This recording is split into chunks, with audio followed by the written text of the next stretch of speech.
The creators call it I'm schmacked. I'm schmacked. Getting schmacked. I'm schmacked. I'm schmacked. Getting schmacked. Well, Chris, it's called getting schmacked. Welcome everybody, welcome to the latest episode of the Smac Talk podcast. Today I've got a wonderful, fantastic stand-up comedian like myself, brand new to the scene, Ciaran Franco. We're going Franco actually, yeah? I should have checked that. Yeah, Ciaran Franco. Welcome to the podcast, Ciaran. What's happening? Good to be here. Delighted to have you on. Tell me, straight off the rip here, stand-up comedy, both of us are brand new in it. How have you been getting on? That's fairly decent, like, yeah. I'm really enjoying it. Like, I mean, we both bombed quite badly at Student Union, and that was absolutely dreadful, but other than that there, I mean, I was rough as toast after that, like. Yeah, that it does knock the confidence quite a bit when you have a gig like that, and I keep saying I don't want to blame rooms, but that was a lost situation. Like, there was no chance you were coming out of that feeling good about yourself. No, there was one boy from Donegal just blocked, sitting at the front laughing, and everybody else was like playing drinking games, and I was like, I'll play to him, and then I think I had like 10 minutes of material wrote, and I done it in like 4. I've never talked, like, I talk quick, I always say I talk quick, but like, I've never talked as quick in my life. When after about a minute I was like, this is going nowhere. Yeah. I just went brrrr the whole way through it, like. When we were leaving as well, the girl who organised it, she was like, oh, do you want a pint? And I was like, no, not really. Yeah, you know you've ran a bad event, you're like, I don't want your free pint. In fairness, in the speakeasy I was drinking Guinness, so like, it's I don't want it anyway. Like, a Guinness out of a plastic cup I think I was given. Yeah, it was like, get me back to the pavilion. Yeah, that's actually what we did. We fucking sprinted over to the pavilion. We hiked it across from Student Union the whole way over, and then by the time we got over, I think there was just like one main act on. We're like, this'll do. This is better than what we were dealing with. Because my mum got in the car, she picked me past, and she's like, how did it go? She was plenty of laughs, and I was like, yeah, of course. Yeah. It's got to see the stage now. Like, I've had a couple of nights where it hasn't gone as well as I've wanted to. Like, it's gone well, but like, you beat yourself up, and like, people go to you, it's like, how'd it go? And there's no point saying it didn't go good, because they don't understand. They're like, when you say like it didn't go bad, and imagine in their head they just picture like, do you know, like Joaquin Phoenix in like the Joker movie when he to tell the joke, and it's like, you want to come out and kill everybody afterwards. my flatmate, when I was in uni, I had like a joke book, wrote all my jokes, then I wrote another one, and I just wrote on the front of it, new jokes, volume 2, and then he started saying, he like was crying and tears laughing at it, and I was like, what's so funny? And he went into his room and started sending me like screenshots of the Joker film, and I was like, for fuck's sake. But that's the thing, people literally get that impression of you when you say like, I've had a bad gig. Well, I've never experienced someone to have a bad gig, and like nobody, like, there's like, do you like that one person back, it's like, that doesn't happen, like. Yeah, I'm yet to get like as well like properly heckled to the point where like, because I'm quite anxious as well, so I think like if I would get properly heckled while I'm starting out, I would like properly panic and freak out. Have you tried, because I remember talking to Jordan about this, have you got anything in the back pocket for the maybe event where someone heckles, you know? It's weird, my dad was like, what are you going to do if someone heckles you? And I said like a line back, like, and my dad was like, that's just really aggressive. He was like, you would just like get up and hit you. I've actually seen that before though. I've like watched comics go like, just turn around and just go, will you fuck up? I'm like, oh my god. Yeah. But then the crowd, if they're like really annoying, the crowd all love it. I was at a Jimmy Carr once, and it was in the waterfront, and Jimmy basically, like, there was a guy heckling, and like Jimmy just put him down over time and time and time again. I got to see one shut the fuck up, and he actually just turned around and goes, get him the fuck out of here. I was like, oh shit. And he goes, tell you what though, give him a free ticket for tomorrow night, because he clearly won't remember any of this, and I feel bad for him, but just get him the fuck out of here. And we were like, that's wild. It's all the same. That would be so awkward, like the second-hand embarrassment. Yeah, exactly. And then imagine you're with that person. Yeah. Jesus. Like, no, that wouldn't be for me. But I'm going to take a quick wee second here just to say welcome back to everyone for the podcast. Obviously you haven't been here in a while. If you're watching this on YouTube, you see it looks slightly different. We've slightly upgraded the appearance to my, I was saying studio, but it's like my dining room with a curtain put up. Shout out to the Indonesian girl probably that made this for like 10p. Sweatshops. Yeah. But it looks well, it looks the part. The podcast actually isn't sponsored, so my advice is don't shave your nuts, and also don't buy online beer. Ignore all them places because they won't sponsor me. I've tried. And the other thing is I've now started up like PayPal, so if you want to sponsor the podcast yourself, throw a wee donation in there, a couple of quid. I'm not asking for Patreons, and I'm not asking for anything else, because I don't know about you, but I don't like Patreon. It would deter me from watching the podcast. But if you have to get the Patreon early release, I don't mind the ones that are like, Joe, there's free somewhere, and like maybe you pay for the video or whatever. But I like mine to be just all free. Yeah, and if you want to support it, there's like £3, £5, £10 option, or you can give me 10p, whatever. You can get the craft beer sponsorship deal. Yeah, no, fuck them. That's too late. It's so I've told people, see, if you're a guest on my podcast and you've turned me down, fuck you. You never. Yeah. I see if you're a sponsorship. I actually, who was it? Manscaped said, no, you have to have like, is it 10,000 followers? And I was like, there's people that don't have 10,000 followers that are sponsored by you. And they said, if you want, you can have a 20% off discount to buy one of ours. Fuck is, if you're not sponsoring, I'm behind your... I'll just scroll my pubes. Yeah, it's like, yeah, I'm like an absolute fucking, I'm like, what's that cod map? Overgrown or underground or something? Yeah, like a I'm kiwi. like that. Yeah. Literally like, so fuck you. But yeah, as I said, if you want to sponsor the podcast or help out a wee bit, keep the lights on, do. If you don't. Yeah. But if you do want, and if you're a legit sponsor and want to sponsor the podcast, I'll happily take your money, just not Manscaped or just not Beer 52. But yeah, back to the podcast. Actually, good question about the Patreon. Would you listen to many podcasts? I would listen to Bill Burr's Monday Morning one mainly, and that's like mainly because he used to do this like a Vice section where like people would send him being like, oh hey Bill, like I'm going on a date, and he would give them like the worst advice ever.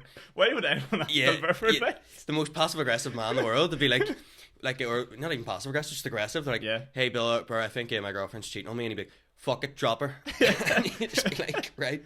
Do you know, I heard there was a time actually where Bill Burr, when he was starting out, was real like, Joey, his approach was real different. He was so friendly. Like, is he from Boston? Yeah. He like didn't carry like the Boston mannerisms really. He just sort of like chatted about general things. And then one night someone seen him go on, and he was like, you know what, Joey, like that start bit in the special where it's like men, women and children getting off the boat. And it's like, why the fuck do women get to go off the boat first and all? He came out really aggressive, and they're like, holy, what happened to Bill? Like, he has gone psycho mode. Apparently he didn't used to always be like that. He talks about it like because he was like sleeping on like a futon at 36, and he said just that all builds up and it all comes into like the temper, and then when he was on stage he was able to sort of harness that and just take it out. And it's lethal like at the same time. But it's so unique, like, because no one else gets away with. I suppose you kind of have to have the voice for it too. Yeah, it would work over here. A Northern Ireland comedian could do it actually. Yeah. That like that aggressive style, because I've heard people talking like William and all, like it's not shouting, but it sort of is shouting. You know what I mean? You just get on, you be loud and just angry about things. When out on the first Pav, like William was the MC, like, and he was just so good at that kind of like. There were people in the audience like, look at the fucking EDL here and all. Yeah, and it was great. Because I was watching the BBC stand-up award show, and people were saying about that guy that basically was like a Kevin Bridges impersonator that was on it, right? But like, the point of being is like that's just how they sound, and they can afford to have that really slow and droll delivery and like do the timing. Yeah. You can't do that with this accent. It doesn't work, I don't think. We need to kind of hit a balance between like, because I talk incredibly fast, but then also you need the delivery as well. And if I watch like, especially that Students' Union gig when they streamed it on their Instagram, like it just sounds awful when I'm speaking and at 100 miles an hour. I watch myself back there. How many gigs have we done? Like 5 or so. And I do this thing I've realised where like when I'm hitting the punchline, I'll like do like deliver it as if like ba-da-da-da. And then I'm just like, what am I doing? Wait, just you're better like for some reason, and I can't control. And the other thing that drives me on is I put my hand on my hip loads. Yeah, like the back, like a teapot. All right, lads. Yeah. I'm just like, how you girls doing in the front row? I'm like, what the fuck is this? I would never stand like that. My Instagram photos, like I've just realised it's like that, and I'm like, oh my god. But it's definitely one of the stranger things I've ever done. What was your like very first time? Like, I suppose you did all right in your first stand-up gig, it was I done the Pavilions newcomer gig, which like did you feel like well? Yeah, at the time I was like a complete blur, and then I remember Johnny Bow and Ian both came up to me and were like, yeah, you'll be fine, don't worry about it and all, and we're just sort of chatting to me, and I was like, fuck it, let's do it. And then I got up on stage, and like my wee brother said to me beforehand, he was like, when I was going out, he was like, you look like Woody from Toy Story tonight. So I was like, fuck it, and just got up and went, I look like Woody from Toy Story. He's had a hard time, and that got a laugh, and I was like, right, and then just got stuck into the set, and then I remember coming off being like, Jesus Christ, that was the best feeling ever, but can't really remember any of it. It was like adrenaline rushing to the head. And then thankfully, like I won the judges vote, and I was in work the next day at like 7, and like just ended up getting absolutely wrote off like of pure excitement, like as you do. It is such a buzz, like that first time. Like, what was the original thing that made you even want to try it? Because obviously a lot of people just can't relate. There's so many people just like, there's nothing worse in this world than standing in front of a crowd talking, never mind trying to make them laugh. What was the thing for you that made you want to try it? Well, I always wanted to do it, and then kept like my housemates in second year were like finding open mics for me to try, and I was like, no, I'm not going to do it, and kept checking it out. And then when I done like an Erasmus year in Spain, and this is the weirdest thing ever, like I got mugged, and they took my laptop basically, so I had like a Kindle and a phone for the like until March basically. So I was just completely bored, just listening to podcasts and watching stand up on my phone, and I was like, right, I'm just going to start writing here. So I had all this free time, unless I was like going out or doing something. I was just sat in the house, like bored, trying to like learn Spanish more so I could understand the TV. And I was like, fucking, I'm just going to start writing.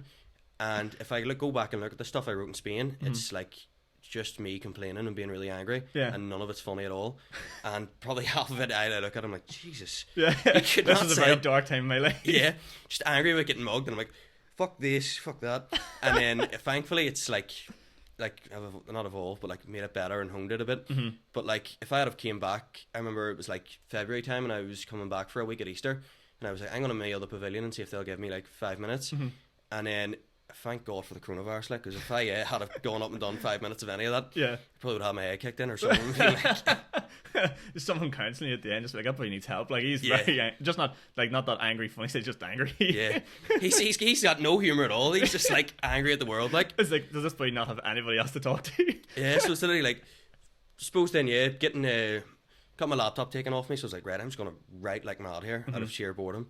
And then I kind of like some of the jokes that I've done on stage, the genesis of them is in that angry spiel that I wrote in Starbucks, and then in a Spanish Starbucks, like looked like I was writing with crayon, like. But then it kind of came out and got better, and then now I feel like I'm slowly getting, not finding a voice, but I can kind of find stuff that I like. Yeah. And we had a conversation in the pavilion like at the very start of November after a set, and we were kind of talking about like Northern Irish humour and how like if you slag one side of the community, the other side you're probably going to get a laugh out of. Yeah. And it kind of feels like a cop out, so like I'm now trying to steer away from that and Well, write. it's not that it's not a cop out at all, because like it We're does performing, the problem is Northern Ireland isn't a big place. Yeah. That's the way I look at it, in terms of like, if like, you know, if you're catering to like the English audience, there's Yeah. English people all over the world, so it'll work all over the world, and Yeah. you know, that should work. But Northern Ireland's so niche and so small, it's almost like if you try and take that anywhere, you don't. The last thing you'd want to do is like, say you get some sort of success, you go over to England or whatever, and you riddle out Northern Ireland comedy stuff. Yeah. People are like, what the fuck is he on about? Like, people Exactly. over there don't even really know like about the Troubles or like anything, and they're like, Protestant Catholic, what the fuck is he on about? Like, you know, it's to me it doesn't. It's not. It's good for here, and it's good to like, you know, obviously pay to your audience. But I just think like long term, there's no upside to it really. Like, Yeah, if I went over to England and was like, what about Rangers fans? People Yeah. would be like, right, and then they Yeah. didn't care at all. Or if I went up and like, what about like, you know, Catholics, like this and that, and they'd be like my flatmates in uni, half of them didn't even know what religion they were like. They were some form of Protestantism. Like. yeah, that's sort of the point though. But there's nothing wrong with leaning into it. I don't think there's anything wrong with going down that line and like enjoying it, because there's people that are fucking hilarious at it, and I love them when it's done well. It's absolutely quality. But for me, it's just like I'd rather work on like general things. Yeah, That right makes now sense. I'm like trying to write more sort of about like insecurities and like, it's not self-deprecating, but like poking fun at stuff that like I've had like sort of felt like insecure about and stuff, and then take it out on stage. That's something I'm really struggling with at the minute, because I'm racking my brain for a really good opener at the minute, right? Yeah. I'm trying to like nail something, but the best way to do it is to like sort of bring yourself down to the audience level, and the best way to do that is like self-deprecation. Yeah. And like, this is gonna sound so big-headed, I can't find something I'm really insecure about. I can't dig down to that dark face and be like, what's this fucking thing people think about whenever they like see me, or like try to be more relatable, and it's driving me fucking insane. So what I've been doing lately is I just sort of like randomly bring up something. There was one time I said something that I thought people like. I used to always say I had really big ears, and I goes, I know you just think my ears are massive, and somebody was just like, we don't think that. I was Yeah. I was like, fuck. Probably like, this guy's really paranoid.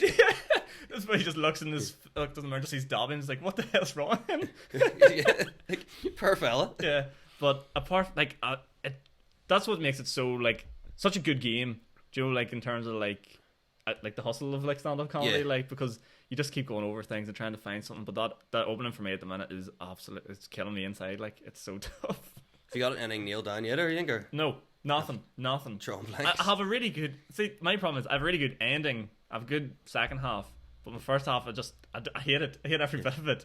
And trying to work it out is tough. But what I found I'm good at is I'm good at picking things up, you know, during other people's sets. Yeah. And doing callbacks. I can do that alright, but then after that I'm like back to square one again. I'm absolutely lost. But it's one of them things. Hopefully more gigs, more reps, more time. Get the reps in, like, it's on. Because I remember I was listening to Ian talk about it before. Him and is it Robin McShane started at the same time? Yeah. For anyone that doesn't follow stand-up comedy and these names, go fucking look them all up, because they're absolute quality.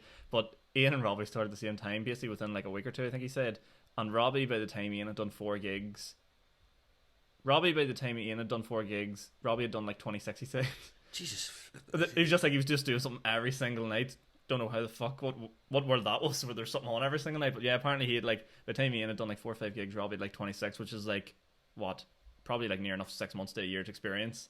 in That's like the our dream, world. like, Yeah. Like the minute, what are you that you're happy with? If you get 2 gigs a month here, you're fucking flying. Like 26, like my fragile ego would be loving it.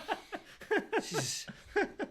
Yeah, no, like what are you saying about trying to find something deprecating, like, or like I was like trying to write, and I was like, well, I read about like anxieties and stuff, and then I was like, I don't think I've maybe stand-ups I cured it. Yeah. And then I was out on Saturday, and like the taxi driver was kind of shouting at me when I got in. He was like, "Where is it? We're going to pick up a friend," and he was like, "Where's she living on?" And I was like, I couldn't find the address, and I had to literally get out of the taxi and like hold in its shoulder, and I was like, "No, it's still there." Like, and I was like, right, I can still inspirationally write about this then, or not inspirationally, take inspiration. I found it funny that like you arrived here in a taxi today, because for as long as I've known you, the short time I have known you, I just presumed every time I see you have a pint, because we always see each other at stand-up things. Yeah. I was like, fuck, he must just, just doesn't drive because he's drinking, but you just don't drive. No, I failed my theory test 7 times, so 7? yeah. You have a degree. Yeah, I know. And my mum was like, "When are you going to start learning to drive?" And I'm terrified that she's going to get me one of them intensive learner courses for Christmas, because I'd rather just get a pair of like Nikes or something. 7 times? Did you just go in and just be like to the boy behind us, or did you go to different ones? Do you have to go to different ones? Like hazard perception is like, I'm like, oh shit, that's a hazard. There's a hazard. I passed my hazard perception by 1 fucking mark, and I was like, for some reason, whatever I watched on the video thing that when I was learning, it was like your boy was just like, everything is a hazard. So I just was like, You I'm just see it. smashing it, like, and they're like, don't click too much. I'm like, but everything's a hazard, and I don't know if you know that I know that that's a hazard. Yeah, do you want to click it? It's a You see a wee car coming out, and I'm like, fuck, that's going to kill someone. Yeah. And then I'm like panicking, and then like I'm coming out of hazard perception, drenched in sweat, and I'm like, did I pass? And they're like, no. I'm not joking you. The first time I did it, there was like I actually passed first time, but the first time I did it, there was like the first video, I was like, fuck, everything could be a hazard. And like the street, for whatever reason, I thought some boy had like a baseball bat walking down the street, and I was like, fuck it, does no one see this man? He's gonna cause riot. And it's just like, oh wait, no, wasn't. He's just walking. Just a computer animated game. Yeah. It was like a boy with like a shopping bag and like a baguette sticking out. I was like, oh right, okay. Equally as dangerous though. I've saved the life here. Yeah, I'm like overcautious because I work as a lifeguard, and our entire job is just basically make sure no one dies. Yeah. Every day you go into work, you're like, what's it called? Make sure no one dies, and like everything you do is just anti-fun, anti-crack. Cause like, don't do that, might die. But like people don't see it like that. Stop doing cannonballs. Yeah, literally everything. Don't run. The worst one is lying face down. Children like to lie face down in the water, and that friend of them that is brain dead, lying face down in the water looks like you're dead. And we're sitting there, and it's very hard to look at every single person all the time. You just look across to this kid like face down, like, holy shit, it's Get me in happened. that water. Yeah, that's probably my biggest fear in life, getting in the water at work, and next thing the kid just going and just like being fine, like, you motherfucker, you better get that head back down. You've and, got me choking. yeah. Imagine just them coming up and me standing saying like, you well? Like, what is here? But because of that, I am just hazard on the brain. Like, when I definitely noticed from starting that job at 17, definitely calmed me down. So you used to just, someone go, Sean, jump off that roof, be like, oh yeah, no bar. Yeah. See this here? Yeah, go do that.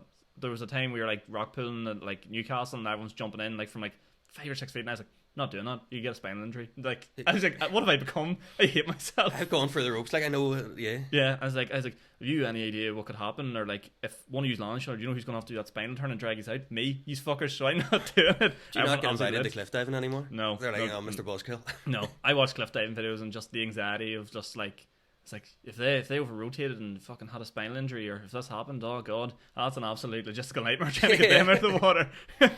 Do you know how long it'll take the emergency services to arrive? Yeah. I will be your only point of contact, and I'll be giving you CPR through the nose, which there's nothing fun about that. There's nothing fun one bit about that. But I find like people's jobs really impact like them when it comes to like stand-up comedy as well, because some people have like hilarious jobs where like funny shit happens. Like, there's nothing. There is funny shit happens in a leisure centre, but like the gist of it is people not dying. Yeah, saving lives. Like, yeah, not that it happens that often, but like that's pretty much the premises of it. I'm trying to think of like a good job for stand-up comedy. Like, people that work in bars and stuff, like, you're bound to see like mad shit in there all the time. Until like last week, I worked in like an office, which was like really, really handy for material. And like, I mean, the bouncer is like just the character himself, like. And like, every customer, he'll chat away to him like, well, how's it going? Good to see you. And then as soon as they walk away, he's like, ball bag. Or you like, every shift, he'll be like, you hungry? And I'll be like, oh, I could eat, like. And he'll come back across the road with like a massive chip and be like, get that fucking India kid. And I'm like, right, cheers. And he's like a Catholic, but his friends be all the UVF men. So like, he's like talking, and he's be like, do you know who that is? And I'd be like, no. I'm like, head of the Westland Road UDA or something. Like, oh, right. And he's like, but he's not a bad guy. Like, you can't be living in the past. He's not a bad guy. I'm like, right, no problem. And then I'm now serving this guy, like, shaking, because I'm like, yeah, he's like probably shot quite a few people. I'm like, You shaking over like the local like paramilitary celebrities that are coming in. Like it's like the Beatles when girls used to be screaming for them. I'm like, oh my god, it's the head of the UDA. There was one time he came in and he was like, we had like a Love Island gift set. And for WKD, and the bouncer promised it to this guy Noel, who was like in, I probably shouldn't say his name, but sure, in the like UDA, and he was like promised it to him, and then the woman who actually won the gift set came in and collected it. So then the UDA guy came in and was like, "Where's my Love Island WKD gift set?" And I was like, "I don't have it." And then he was like, "Well, where is it?" And I was like, "The woman came to collect it." So I had to go in the back and get like all this free stuff gathered up for the UDA guy. I was like, here's like a tribute. I'm sorry. He just grabbed. He's like, where does she live? Where does she live? He wanted his WKD gift set, like, and I'm not going. Who am I to take Later it away? UDA wanted his Love Island WKD gift set. You got like a bucket hat and a deck chair and like wee disco lights and all. So I don't really blame him. But, Yeah, that's a pretty tough one to get over. Like, yeah. So like we get like if you buy 6 beers, you get a free glass. right? Of like, so I went in the back and gave him like 6 of the free glasses and was like, hopefully this makes up for it. Don't kneecap me. Yeah. What happened to Ciaran? Oh fuck! You give away that WKD gift set. Like if you release this and I'm my next stand-up gig, I'm coming on stage being lifted on the wheelchair. You'll know what You happened. don't know what happened. You better. I would have just went to a different off license and fucking stole theirs. Been like, trust me, this is for the greater good of mankind. We get this man his Love Island gift set. Like my kneecaps rely on this Love Island gift set. And he was like in a Rangers top, and he's like, "Why are you always friendly to me when I'm not wearing a Rangers top? And when I'm wearing this, you're always like shitting yourself." And I was like, This is no comment. Next question, please. It's so weird because like I come like from Newry, like there is no Rangers top, there is no nothing. Our local SRC had like a policy of no like Gaelic jerseys, no soccer jerseys, and I was like, who the fuck is gonna rock up in like a Rangers jersey down here? There is none. I was like, be chased out. yeah, this is like there's nobody. And then see coming up to Belfast the other day, I was like I was wearing my retro Republic of Ireland jersey just as more of a fashion statement than a support of the team because they're absolute shite. But this man from across the road was just viciously staring at me across the way in his bins, and I was like, "Well, how are you?" He just didn't Serious say case anything. the evils, like Yeah, serious. I was just like, okay. I came inside. I was like, Dash, and I was like, yeah, I think our neighbours hate us. She was like, did you wear that jersey outside? I was like, yeah. She goes, you fucking idiot. Make sure the door's locked. Pull Yeah. the blinds down. But it's like, I've talked to Smitty about this before. I don't understand it. I don't come from that world. I live in my own bubble. Do you know what I mean? Yeah, It's yeah. different whenever it's mixed. Like walking like from where I live now, literally that way, there's just an apartment block with a huge Union Jack on top of it. Yeah. I'm just like, what the fuck is this about?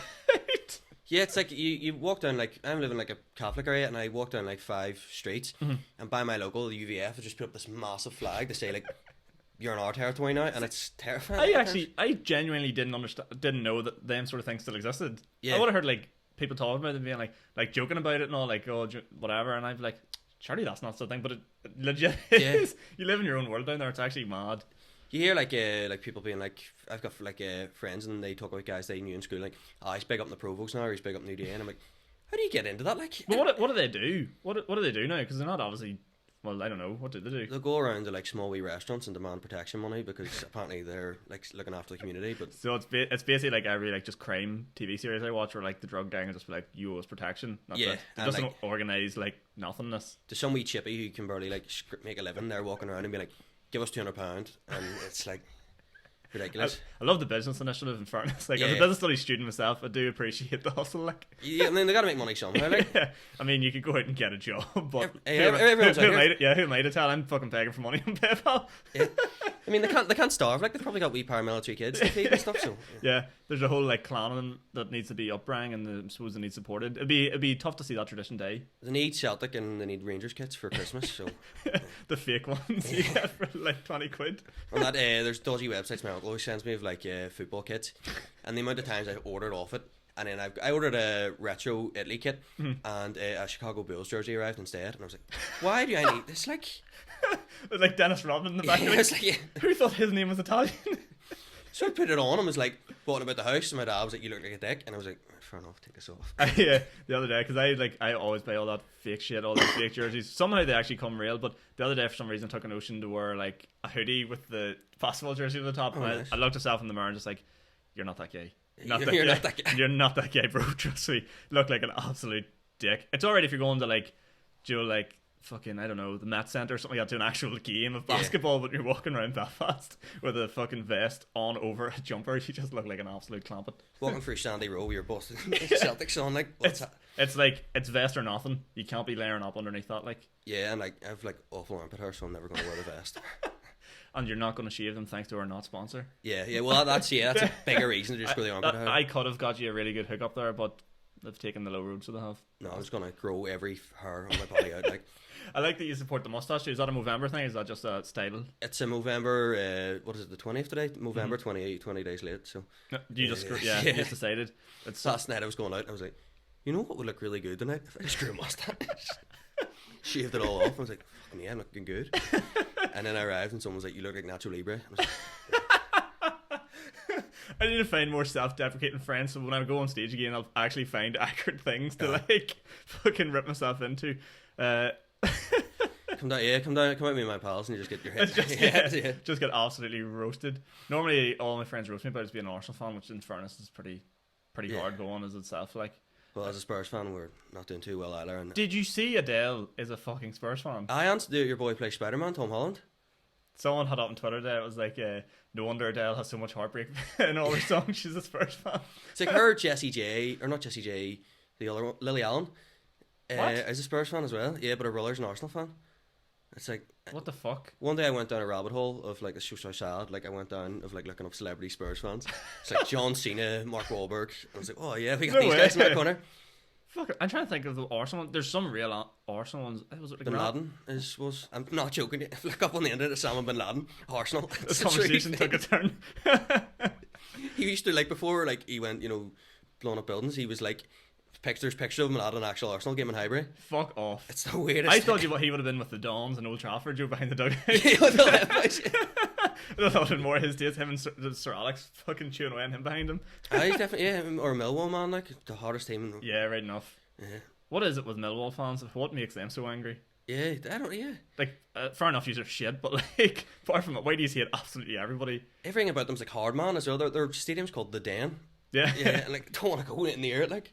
I've heard of people before, like just people from here going over to like Chelsea games and stuff like that, and obviously Millwall fans are rivals with pretty much everyone, I'm pretty sure. Yeah, there's like anyone. Just some random boy like coming up with like fucking knife and all, being like, "You say what, fucking mate?" And he's just like, I don't care about football this much. Yeah. Like, leave me alone. And your boy was just like, "You fucking scum." He's just like, I genuinely don't. Joe just tried to sarcasm him to death. Yeah. It's like, that's not gonna work. It's not gonna work. Just fucking kill me, like, but yeah. It's weird, like going over to football games in England. Have you been over to England for football? Yeah. I suppose you lived over there, didn't you? Yeah, I went to one or two. I used to work in the Newcastle Stadium, and then I went down to the Emirates one time to watch Spurs Arsenal and meet Don Robbie. Seen that. I was really confused. Like, you've told me you're a Spurs fan. You're getting a picture with the king of YouTube entertainment, Robbie Lyle. It's the weirdest thing ever when you watch like Arsenal fan TV and see them having like breakdowns, and then I'm just walking to the Emirates with my mate who's an Arsenal fan, and there's Don Robbie, and I was like, "Can I get a picture?" And then my mate was like, "Hey, is this guy?" And I went, "It sounds weird, but like I'm a massive fan of him."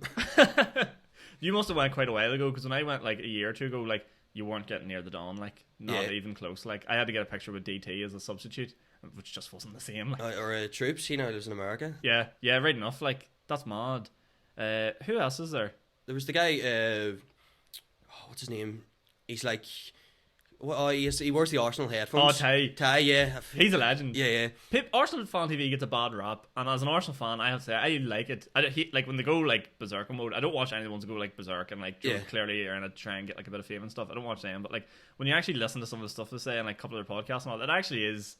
It's not. It gets a bad rap in my opinion. Like you hear fans chanting at some of the away games like Arsenal fan TV, get out of our club. It's like, what the fuck are they doing wrong? Yeah, one of my friends, like, proper vouches for them, says like it gives fans a voice. Definitely does. But at the same time, the guys who go on and like go, Harry Kane, he's fucking done it again. Yeah. That's not doing them any favours either. No. Like you'd think back to like the days of like Joe and Wenger, like it's the time to go and all that iconic stuff. Without that, where would Arsenal be? Without all the memes, iconic fans, like I'm here for the memes more than anything, really. Like, and all those wee jam moments of like, it's time to go. Was your boy Claude? Yeah. Legendary. Arsenal have brought out like really nice kits as well. Mm-hmm. Someone tweeted, being like, "Do you know that Arsenal fashion brand is also a football club?" It's like, it's great. Fuck's sake. Because they are lethal, like, as well, the kits. It's Adidas. It's Adidas. I've like worn all. used to always buy the new Arsenal kits before all the fake ones became so easily accessible. Yeah. But like, fuck, like Nike are an absolute joke when it comes to kits. Adidas just make the best shit ever. Like, and I don't know, it's just like Nike do Spurs and they're awful. The spaceman looking one that they've got. Every Spurs jersey looks the same, and then every away one just gets worse every season. Yeah, there was like a green Nike one that I was going to buy, but we kept losing when we were wearing it. It was like, right, I'm not being associated with that jersey. Like, and then did you just copy one of like Man City's kits or something? Was it like a carbon copy of one of the Man City? Yeah, there was like a blue one. Yeah, and it looked just awful as well. Like, yeah, it wasn't even a nice one. Yeah, Man City's kit this with their third one, and it's like Puma. And then Man City up here, it's awful as well. Like, I mean, City would be like my most hated team. What? Yeah, like I think just because the the oil money and stuff, and then their fans are just dreadful as well. Like, yeah, well, if you hate them, you're gonna really hate the new Newcastle. yeah. That's. It was like I was looking at it, and like Man City, like Arsenal's one are worth like 6 billion or something like that, and then the cities are worth like 12 billion, and then this new crowd that took over Newcastle worth like 120 billion. That's ridiculous. Like how does that make? What does that even look like? That's like June. Like you see the lotto sometimes, and you're like, tonight's lotto jackpot is 6 million. You're like, don't fancy it. Yeah. I'll wait till it's like 10 million, as if it makes a fucking difference. Yeah. You're not here. Yeah. Yeah, it's like, nah, I don't fancy it. What would I do? 6 million, but 12 million. Yeah, I can get behind that. Or like, what does it go to like 100 million sometimes? Yeah, the rollover. Yeah. You always see it as well, and the people who bat, they're like absolutely gobsmacked, and then half of them like they ruins their life. Like, oh, definitely, absolutely. Mind you, I wouldn't mind a slice of it. Like, oh god, yeah. I think what would be the first thing you'd buy if you won that? Would you throw like a mad party? Would you tell anybody first of all? I'd probably like rent out the SSE and just do stand up with like 6 people. Everybody, yeah, just come and see me. Yeah. I buy you. And like have like people in the crowds with like guns and like be like, if you don't laugh, it's like tonight my support's gonna be Dave Chappelle. yeah, literally. Yeah. I've got Bill Burr flying over private jet with caviar, and then he has to like hang out with me for like 2 days after. You have a 10-minute step. You have to live in my house for a week. Yeah, we go for boojums and stuff together. Him sitting there, what the fuck is this bullshit? What is this bullshit? You call this Mexican food? What the fuck is this shit? He'd be raging as well. Yeah, I'd be like, he's a big football fan as well, so I suppose we could find something like that to talk about. But who's he support? Liverpool. Bill Burr, yeah, he's like a big. Looks like a Liverpool fan, doesn't he? Yeah. You could tell. Like, I think it's because of the Beatles and all. He's like a big. He loves performing it. Well, he recorded a special in Liverpool, I'm pretty sure. Did he? So that, yeah. Oh yeah, that was that is actually one of my favourite specials of all time, because I was listening to Adam Rowe talk about it, due to the guy from Liverpool stand-up comedian. He was talking about it, and he said, see every special you listen to on Netflix, you're not going to piss yourself laughing. Yeah. Which I was like, what the fuck do you mean? You're not going to piss yourself laughing because, you know, you're not in the room. It's completely different. You're sitting in your living room or whatever's going on. But you can appreciate as a comic anyway what they're doing and how brilliant it is. Yeah. Like, did you watch the latest Dave Chappelle one? Yeah, it was great. I don't think I laughed once or twice during it, but but you're sitting there watching it being like, this is fucking brilliant. Like, you know what I mean? But and then there's a few. Who's the others? I think of. I watched Theo. Did you watch Theo Vaughan's special? Not his new one, no. I watched his new one, and it was a similar one. Like, it didn't have me in stitches, but I don't know. For some reason, you're in your living room or like just on your phone watching them. I find them very difficult to like actually get a good chuckle out of. Need to be like the right environment. Yeah, that's why the Pavilion on Monday is just like some of this. Like, I've been in stitches at like David Doherty Jeb's set, but it was just, I was in absolute bits, like, and I was going on after him as well, and I was like still laughing, like while I'm walking on stage. That's good though, because whenever you're in good form and you're actually you're up for laugh yourself, because sometimes it can be sort of tricky to like. Joe, you said something a few times and you don't find it funny anymore. Yeah, but you see the funny side in it. But when someone's made you laugh, you sort of get that giggle again, because people have said that to me. Like, see when you like laugh and like are in it, you fully in it, and you're laughing at some of the stuff you say yourself. Like, there's nothing worse than a comedian pissing themselves laughing at their own joke. Like, not like that, but when you like Joe and everyone else laughing, you're like, and you can step back. There's like you get kind of in the zone and just enjoy it for like 3 or 4 seconds. It's the best feeling. Like, for my first return in the Sunflower, whenever I got a laugh, I just didn't stop talking. Joe timing and stuff like that. People were like, I'm not gonna say howling, but like, Joe, there's bit of laughter and stuff like that, and I would just continue on, and no one heard what I was saying for like a good 10 seconds in between some of the jokes. Yeah, that's what I need to kind of cut as well. Like, and I think the last time I done it in Pavilion, I kind of was able to stand back and enjoy it more and slow down. But hopefully, like, I mean, I'm on a Monday here, and I'm going to try and I'm doing all new stuff as well, like that, just to try and get 10 minutes for the Sunflower. Like, so on. Are you doing our 5 minutes up there? Or 10? 5 in the Pavilion, and then whatever works. I've got about 8 minutes. And then whatever works out of the new jokes in the Pavilion, I'm going to try and fire into the Sunflower and then do that. So hopefully, like... See, that sounds like such a better plan than what I do. I just be like, let's just let's just try 10 minutes of brand new stuff here and see what sticks. They get about 2 minutes from it, like, fuck. And then it's all higgledy-piggledy random stuff. Like, a minute from this bit would work, a minute from that bit would work. I'm like, there's no way I can join the two of these together. Have you ever jumped in, like, being not bombing, but, like, kind of being worried and just jumped into crowd work? Yep. I see I couldn't do that. I'm still terrified to talk to the crowd. I actually think I would be a lot better at, like, do you know, you see some people and you're like, you'd be really good at MCing, and some people are really good at, like, closers, people are really good at opening or whatever. I think I'd be a lot better at MCing than I would be at anything else. That's just the vibe I get, because I love talking to people in the audience. I haven't total time, I've done 5 gigs, maybe I've done like 3 or 4 minutes of it, but I love it. And like, I don't really have anything scripted. Like the Speakeasy one, what was it? When we did the Speakeasy, I did a wee bit, and like said, your man in the front row was like, you look the kind of guy that juggles in the Ormo Park on his own. Yeah. Like, I don't know where that came from, but it just sort of like, Joe just flew out, and I was like, but that got a good reaction as well. It got a good reaction, and I was just like, that makes no sense, but it somehow landed, and it was more natural to me, because definitely at the start, I'm finding it hard to like, Joe, like, find, as you said at the very start, find your voice and what it is, the tone you're going to go with through the set, because there's nothing worse than you opening up being like, say your first couple of lines you're like swearing loads and whatever, but that's not you. Yeah. And throughout the set, like, you really need to like, you need to set your stall in the first minute.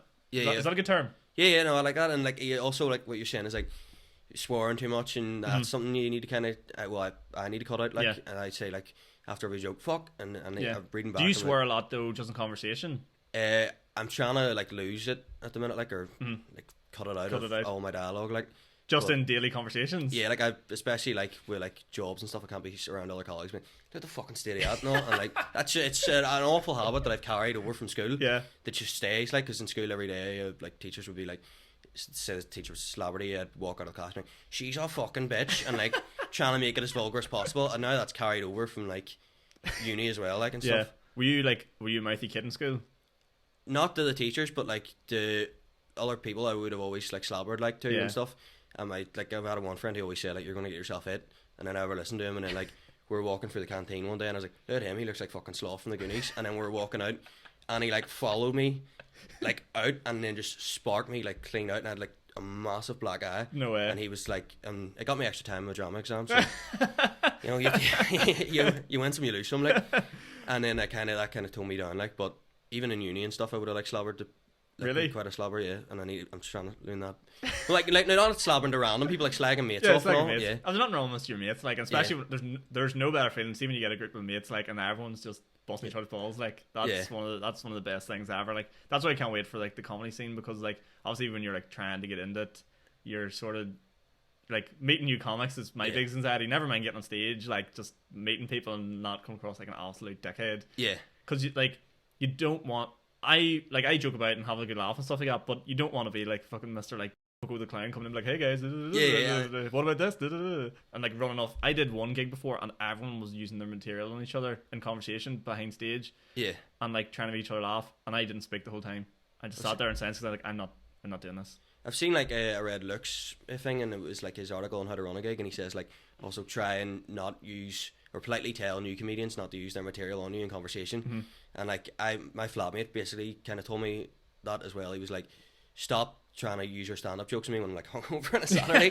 He's like, stop coming. I'm like, well, what's the thing about this? And then he was like, I know you've just been in your room writing jokes, and now you're coming out and like being like, well, what about like this thing? What about the coronavirus? And he'd be like, so you coming out of your room with like the deodorant being like, so guys, what about this topic today? And they're just like, here he goes again.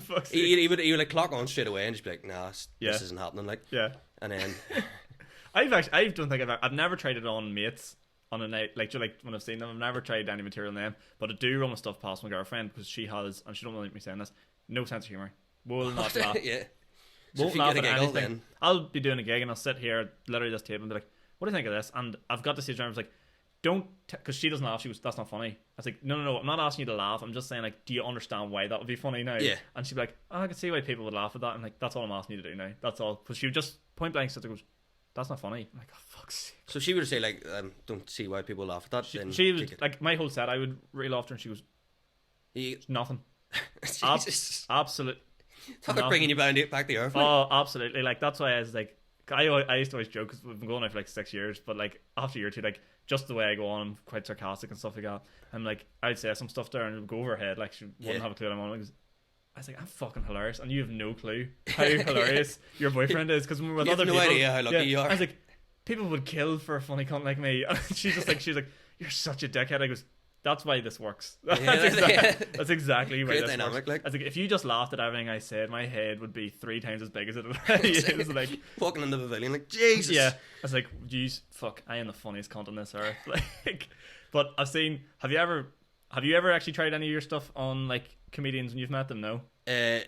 No, I think I maybe once at the for my first set at the pavilion, like, and I was kind of like chatting to, I was like, do you think this works? And then like putting it in the conversation. Oh, so wait, do you pitch it like, does this work thing, Yeah. or was it just like, oh hey, my name's Ciaran, so what about the Jews or something like? Do you know, like I kind of kept, no, I was that nervous as well. Like I kind of was just like go reading the, like I had my notes wrote out, and he was like, I think it was Johnny Bo was like, it's fascinating how everybody like everybody's process, and then I was kind of like, yeah, I'm trying this bit and this bit, and he was kind of like, well, best of luck. So I was like, happy days. nice. And then I think as well, like my dad would kind of like, when I told him, like, I was like, I'm gonna go out and try and be a stand-up comic here, he was like, you'll never be Chris Rock. And I was like, where the fuck does that come from? Nowhere near. You're not even close to black. Like, so. Yeah, I was like, where did Chris Rock come from? And he's like, because Chris Rock is like the GOAT. And I was like, right, well, I'm not trying to, where did this come from? And then he was like that proper like knocked my confidence. And then I was like, the comparison to Chris Rock, and I was like, and then I would like do jokes for him, and he'd be like, nah, don't see how that's funny and all. And then like I done them and they worked, and I came back and said, well, old man, Ah, Jesus. the future is now, old man. You're past it. Chris Rock better look over his shoulder. Yeah. Franco's come to town. Yeah, I was like, well. And then like, because I would be practicing in the house, and like, that's just offensive, Ken. You're gonna like annoy someone. And when it worked, I was like, take that. Oh, I am so shameful when I practice, because right enough, I actually own microphones. I don't know why I left a deodorant bottle, but like I take the deodorant and like walk around and like do my set, try stand still or whatever. But someone will like Joe like walk into my room or like walk into where I'm doing it, and I'll just be so shamed. I'm like, don't look at me, like just I'm disgusting. Like it's like I've caught you mid wanker. So I'm like, oh god, I'm so sorry you had to see this. Me like pitching to an empty room with nobody. Just talking to the bed, like, yeah, just a wee line of teddies or something. Yeah, like that's that. what I was gonna say. Yeah. So where are you from tonight? Derry? Stroke City? Yeah. You guys have been great tonight. You guys have been great. I'll see you guys next time. And then the image of the Joker comes back in your head, and you're like, oh. Yeah. It's like, I don't know why this hasn't worked tonight. Them guys, them caddies obviously fucking love that shit for left house. My audience, like, they were front row, they were great. I ran a great gig, had everyone sitting right up close to the stage, room was packed, like just Nice low ceiling, it all works, like. It's not funny how that's the one thing me and you've picked up from all our conversations. Just go in straight away, it's like, is the ceiling low? Yeah, good, right.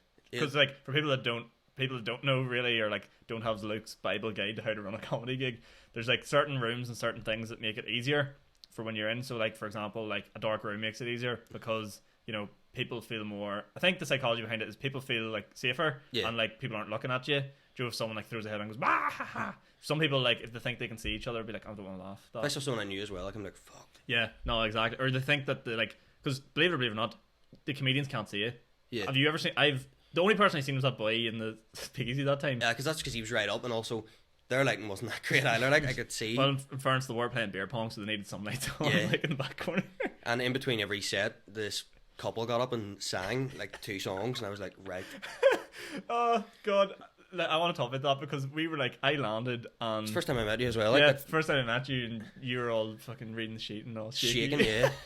And I came in and I was just like, I knew Jordan, sort of knew Jordan a bit, like, and Jordan's like, run for your life, this is going to be a disaster, because it was like open mic, but him and Dave Elliott were like booked to do it. It's like, just don't do this. And I was like, what do you know? I'm going to do it. So did it, and it was a disaster because like I didn't even know there was someone on before them too, but basically there was a couple on to sing in between everybody's set. So as soon as there was some laughs and some momentum going, this couple would just get up and be like, and I will always love you, and you're just like, well, there's all the fun out of the room. It really, really wasn't helping like the nerves at all. And like, it was the first time meeting Dave Elliott, and like, probably a big comedian, like, and he probably looked at me and was like, this guy's a oddball, like, because I was like watching the couple get on stage and sing, and then I was like shaking, and then like I was like going to Dave, like, can I borrow a pen, and like changing so much things in the set, and it was like, really? Yeah.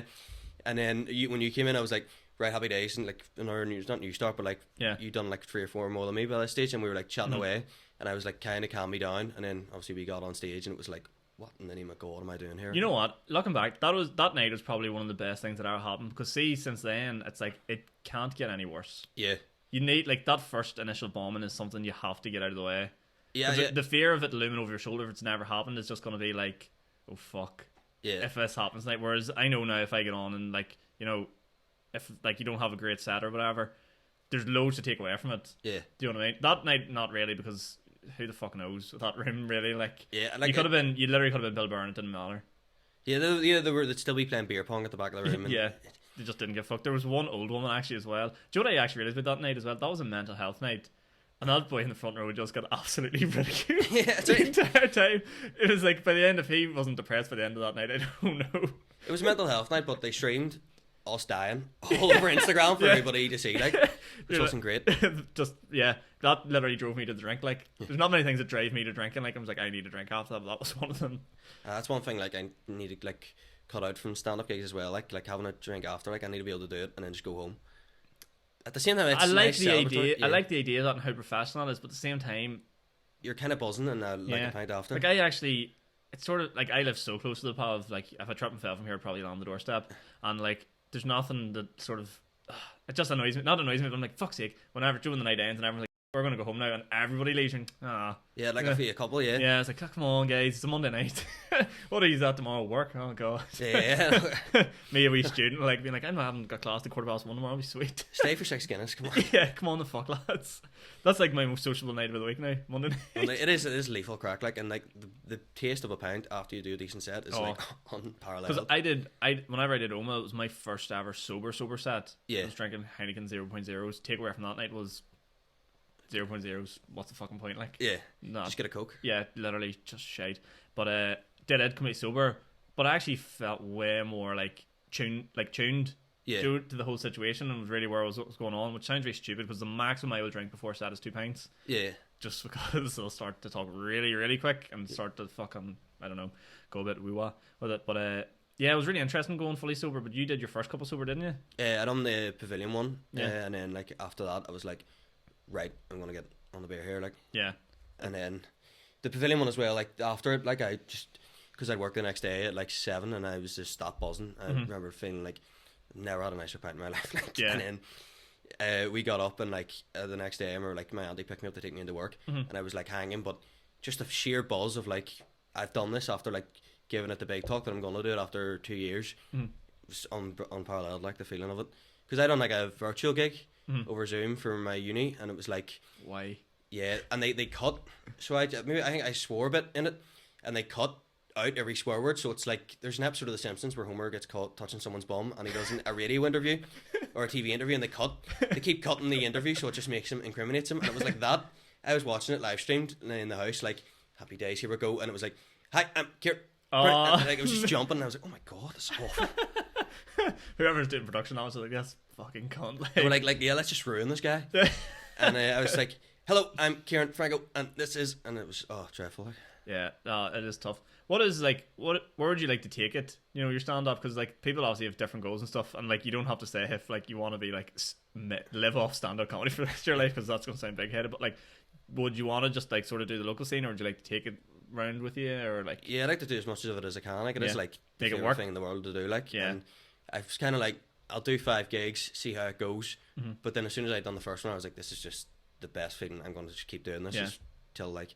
And as I get older and just different stages of my life, I'll have more material and stuff and different jobs, and maybe like I'm gonna try and do a master's next year. So I was thinking like Glasgow or something like that, and I've like need to discover like better material there for, as we say, like, you've any amount of comedy clubs over there, like. Yeah, as well. I mailed the uni last year and was just like, do you have a comedy society? And they were like, yeah.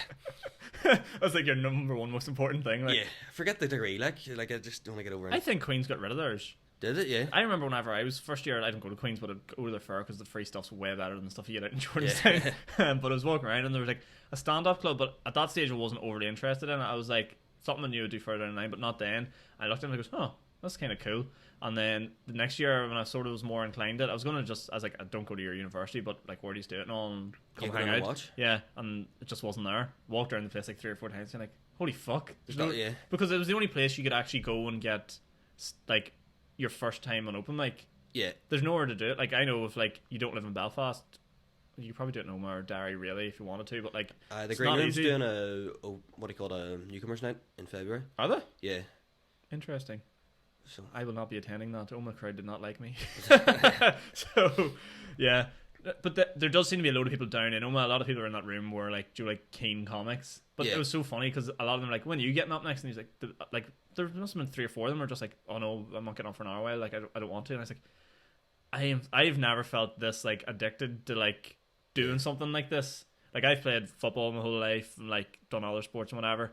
And like, see whenever like there's stages where like I've been on like subs or reserves or whatever, and my brother who's younger than me is just so keen and just wants to be better than everyone. I just look and be like, I don't care. Like, do you know, like, it doesn't annoy me. Whereas watching stand up, I'm like, you're not gunning for people's places, but you're like, that's where I want to be. Yeah, I want to be as good as I am. Like, whenever you're open micing, like where we're at, you want to get on where you're like, oh, I would love to open for someone, or I'd love to close. Like, I'd love to build that 20 minutes or whatever. And it's like, it's nice to have that drive for something again, if you know what I mean. Like, even with university at the minute, I'm like looking at it, I'm like, I don't care, which is really bad. You know, it's actually, I'm meant to be doing, like, I'm trying to do a master's application, and my mum's like, how's it getting on? And I'm like, I'm actually upstairs writing material at the minute. Like, I just don't really care about it. And then it's like, I'm mailing every comedy club, ones in like Strabane, everywhere, being like, yo, can I play here? Can I go into the path? Jesus, hear my stomach running. Man needs his toast. Yeah, bit hungover. But then I like just mailing like everywhere, being like, can I play here? Can I play here? And then like anywhere that gets back, I'm just grateful for, like, because like that, even the Queen's thing, I was like, right, hopefully they'll let me play, and they did. Yeah. And then obviously it didn't go well. Like, but it's like just a hunger that, like, it's like a proper itch that just won't go away. Now, like, whenever I did the Near gig with Paddy, like, he was like, "Are you addicted to it?" And I was just like, "Fuck yeah!" I didn't think of it like that, but I was like, "Yeah," because I just can't wait to get up and do it again. You know, that sort of way. If you could do it, like, if I could do it every night of the week right now, I probably would. Like, oh yeah, no, I'd like. Do you know what I mean? So, but it's what I'm trying to say is it's really nice to have that for people listening and are probably like trying to relate. It's just nice to have that something that like drives and you want to keep working on to get better at. The point is to get better at it. Yeah, 100%. Do you know what I mean? Like, it's alright getting up and doing the same shit and being shit the whole time, but it's the fact that every time you come away from it, you're like trying to make your script better or trying to like get better. Which, it's funny that I say script. I actually don't work off scripts. I'm a big script man. Like, so I seen yours. You fucking Microsoft Word yours out. Yeah, yeah. And I was like, whenever you were asked to do that jumping set, you like, did you have it online? Did you have Word online or something? On your phone? And I was like, I am pen and paper, but I like to bullet point everything. Yeah. I find what happens is, what I find is, if I script it, I do that thing I said earlier. I was like, at the punchline, like, bit at the very end, and like, I hate that. Whereas if I bullet point it, I'll just talk my way through it. I'll like, right, start with this, and then we know where it's going from there. Do that sort of way. Whereas the script, which is definitely the better way to do it in terms of polishing everything. Yeah. But my delivery with the script, it does sound as like I'm reading a script. It's everyone's different process, like, because the script I would get the bullet points, I feel like I'd be very forgetful. Yeah. About the sort of details that I think some jokes work. Mm-hmm. But at the minute, as the script kind of helps me as well, because I'm trying to write like a joke at the end that ties like the whole theme of the setup. Mm-hmm. So like, I'll be talking about different things, and then one final joke at the end just brings it all together. Mm-hmm. And like, without the script, I would like, and if I was just bullet pointing that, I would forget all the wee details that kind of bring it. That's what I'm going to try it on Monday, like, to do the first sort of go at this. Like, is it like are you trying to work in like a callback thing? Yeah, at the very end. Yeah, that brings like 3 or 4 different jokes that I've said at the start, and then just brings them together. Like, so just algebra. Have you studied anything for comedy? Do you know there's like books and stuff? Have you looked at any of that? I've done a 6-week improv class, but that's about the head of it. Like, I can't believe I got this far without quizzing you this. You do improv, and I still don't understand what it is. It's like, basically, you get up and they'll give you a scenario. So they'll be like, you're a policeman in a crime scene, and you have to try and make it as funny as possible. Like, so I came over and I was like, I'm a maverick, but I get results in this case. Don't take me off. Don't take me off the case, chief. And then that like kind of works, and then you go back and forth. And then like, my mum just got it for me as a present for graduating during the summer, and she was like, I know you can't do stand up at the minute, but like, this might get you a wee start. And to be fair, that's where I met Ronan Linsky, who then gave me Kill Your Darling. So thank God I'd like done it. Like, right enough. I suppose it's a good way to network, isn't it? Sure, I think that's who Jordan's. Whenever I talked to Jordan in the podcast, that's what he said. He did improv. He went to like Boston and everything to do improv, I'm pretty sure. Jeez, that's delightful. Like, I know he done one. He had his own. Him and another fella had their like improv. Group. Yeah, and he was sending me as well. We were chatting away to him about it. Like, it seems like something that you can always just come back to, and like, it's like a really nice community, the Belfast. That's what I was gonna say. The fact that there's a community behind it and everyone's doing the same thing. But what, like, because you said improv class, what do you learn in improv class? Well, I would have went up and like just tried to tell stealth hand-up jokes. They'd be like, you're a detective, and you're investigating a murder, and I would get up and be like, well, what's the thing about this? And the guy who took the improv class was like, don't tell jokes, just be funny. So then I just got up and tried to be like a wacky detective. And so you just have to embrace the character you're given, really. Yeah, so if you're the detective, I try to play like the Miami Vice hardman detective and like make my actions real, like I'm on the case and pretend I'm throwing sunglasses away and all. But if like, or you would say, you're in a cemetery and you're looking for your granny's body, and then like someone would be like pretending to be crying, and I would be like, right, come on, we need to find granny. And that's like kind of, and you just stop trying to make jokes and stop trying to make puns and just make it funny by the performance. Yeah. It's more of like an action sort of. Yeah. The actions that make it funny rather than you spitting out jokes every 2 seconds. Yeah. Do you not get some people sometimes and you're just like, oh, mate, you're killing me here? Like there was a few like kind of, especially when I started, like, and I would like go and I would watch it online and stuff, and some of them have been absolutely like, I wouldn't find it funny at all. But then I look at myself and like the ones that I don't know at the start, which like guy cutting the hedge, and I was like, that's just crap. Like, where's the humor in that at all? Guy cutting the hedge. And I was like, yeah, guy untangling Christmas lights, and I was like, this would be really funny. And I was like, just like saying the F word loads, and it was like. And how many like stage performances have you done of that? I've only done one. That was my first one. Just the sunflower one. I was meant to do one, but then couldn't, and so basically it was a level 2 one, and then I done it on Sunday there, and it was lethal crack, like, and we all got up. Our scenario was detective, and the other one was like a treehouse. Right. So it was like the play we were going to play. The performance we done was like a 40-year-old dad built a treehouse and turns it into his man cave, and I was like his irresponsible best mate. So I was like, well, what's happening and all. And how long does it go on for? That went on for like 15 minutes, I think. And then is there other people come on? Yeah, so like there's like 4 people on stage normally at once. So like 2 people were his kids, and then I jumped off stage and a woman came in pretending to be his wife that's divorcing him, and was like, well, you can fucking live in this treehouse, well, and then it all kind of worked out. I'm not gonna lie, right? See, when you hear like improv as like the general person, you think the people that do improv very quirky. Joe, like that's the idea of getting like. I suppose it's one of the things you have to go to, isn't it? Yeah. To like actually understand, because the idea you get from like someone goes, I go to improv class, you're like, you must be off your fucking rocker, like. Yeah, I was like kind of like not a snobby about it, but I was like to my mum, nah, I just want to go stand up, like, and she was like, just try it, and I was like, she was like, it's the least I can do. I'll buy it as a present. So like, right dead on, and went to it. And I was like, this is class, like this is really good fun. Disclaimer: that's not my opinion on the situation, but I just know it's like as. I always talk about Ashley this podcast. She plays like trad music, and whenever I met her, I thought she was joking. She said she plays the banjo, like she's won all Irelands, and she's amazing, like one of the best at what she does. And I literally laughed in her face. I was like, that's what weirdos do. She's just like, cheers, like, she's like, what the fuck? There's like a whole community. It's one of the biggest events in Ireland, and there's like the flan on, and I was like, what the hell? Do you know when you live under your own wee rock, like, and you don't realize all these like amazing, like, because like you always hear like the art scene of like Northern Ireland is amazing, but it actually is phenomenal. Like, like the stand-up comedy in Northern Ireland, I will not shut up talking about it, is absolutely unreal. Like the scene over here is amazing compared to like the South. From what I hear, the South is very much like, it's getting very socialist and stuff like that, where you can't really say some of the stuff. Yeah, it's quite cutthroat as well. I've heard as well. Yeah, basically. And like up here, because it lays so low, you can do whatever the fuck you want with it. Also, the whole community, everyone's so nice and welcoming, like, and like friendly. And I was like, the first day I met people, like I saw like Johnny Bow, and I'd seen him and Ian Thompson, and they'd both been in, my brother saw Ian in the Hatfield, I was saying, and then they were there just playing and just completely really genuine, so friendly, and I was like, this is class. Like whenever I did the Sunflower for the first time, Shane Todd made a guest appearance for a 10-minute set, and I was just down the back, nervous wreck. It was the first one since COVID I did, and he just walked in, did his first set and walked out. When he walked in, he set on his camera, he walked up and he was like, oh hi, name's Shane Todd. I goes, yeah, I know. Yeah, obviously. Yeah. I was like, I know. And he was like, and then I was like, oh yeah, my name's Sean McAleavey, nice to meet you. And then that was basically like the whole interaction.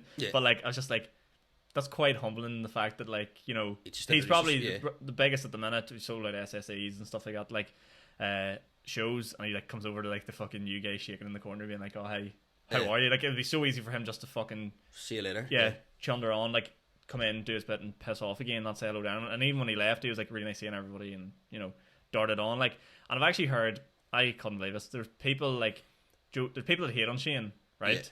And some people say whether or not they find him funny or not, whatever, I don't care. But whenever they're saying about his SSE, like, how is he sold out the SSE? Because he's mastered his craft. He's mastered his craft. No one has a better podcast than him. Like, set up, everything. He's got a producer. I actually think it's like a studio now and everything to work out of. He's been doing stand-up for fucking ages. He understands what people want to hear. He's got his audience that like to listen to him. And like, the other thing is, for people that hate on him, especially if there's like any like comedians or people that hate on him him and Colin, who are probably the two biggest. Is there anyone else I'm forgetting? Mickey Watt would probably be as well. Mickey, yeah, right. Those guys that are selling out shows in like these big places, them selling them out is raising everybody else up. Yeah, do you know what I mean? Like, yeah, it all works. Yeah, it's just shining more light on the scene and how good it is. Like he's bringing on people like the people that support them are all getting a chance. You know, brings everybody up. Like the rising, what is it? I always say and I get it wrong. The rising tide raises all ships. Yeah, like they do. They start playing bigger places, then more spots open up in the smaller places. Then it's like, well, him, like the likes of them going over to like I've fucking love to see it because Northern Ireland comedy doesn't get out enough. But like Colin, Shane, and a couple of other ones are going over and doing like Hot Water and like Frog and Bucket, and so's Paddy, and going over to Scotland and Edinburgh, like all these places, and they're doing really well. And people from association go, fuck, them Northern Ireland comics are actually really good. Yeah, it must be a good scene over there. Like look at Liverpool and all the Liverpool comics that are doing well. Like Adam Rowe now is coming over to Limelight. And check it out. That's literally it. Like Liverpool is. I would say Liverpool's probably got a better comedy scene than London at the minute. Like in terms of like the comics that are doing well, everyone in Liverpool seems to be fucking killing it at the minute. Yeah, Have a Word podcast as well. It's like massive. Yeah, I was actually listening to it. They had something like 7,000 Patreons or something like that. I was listening to the Jimmy Carr one as well. It was lethal. Actually, really good.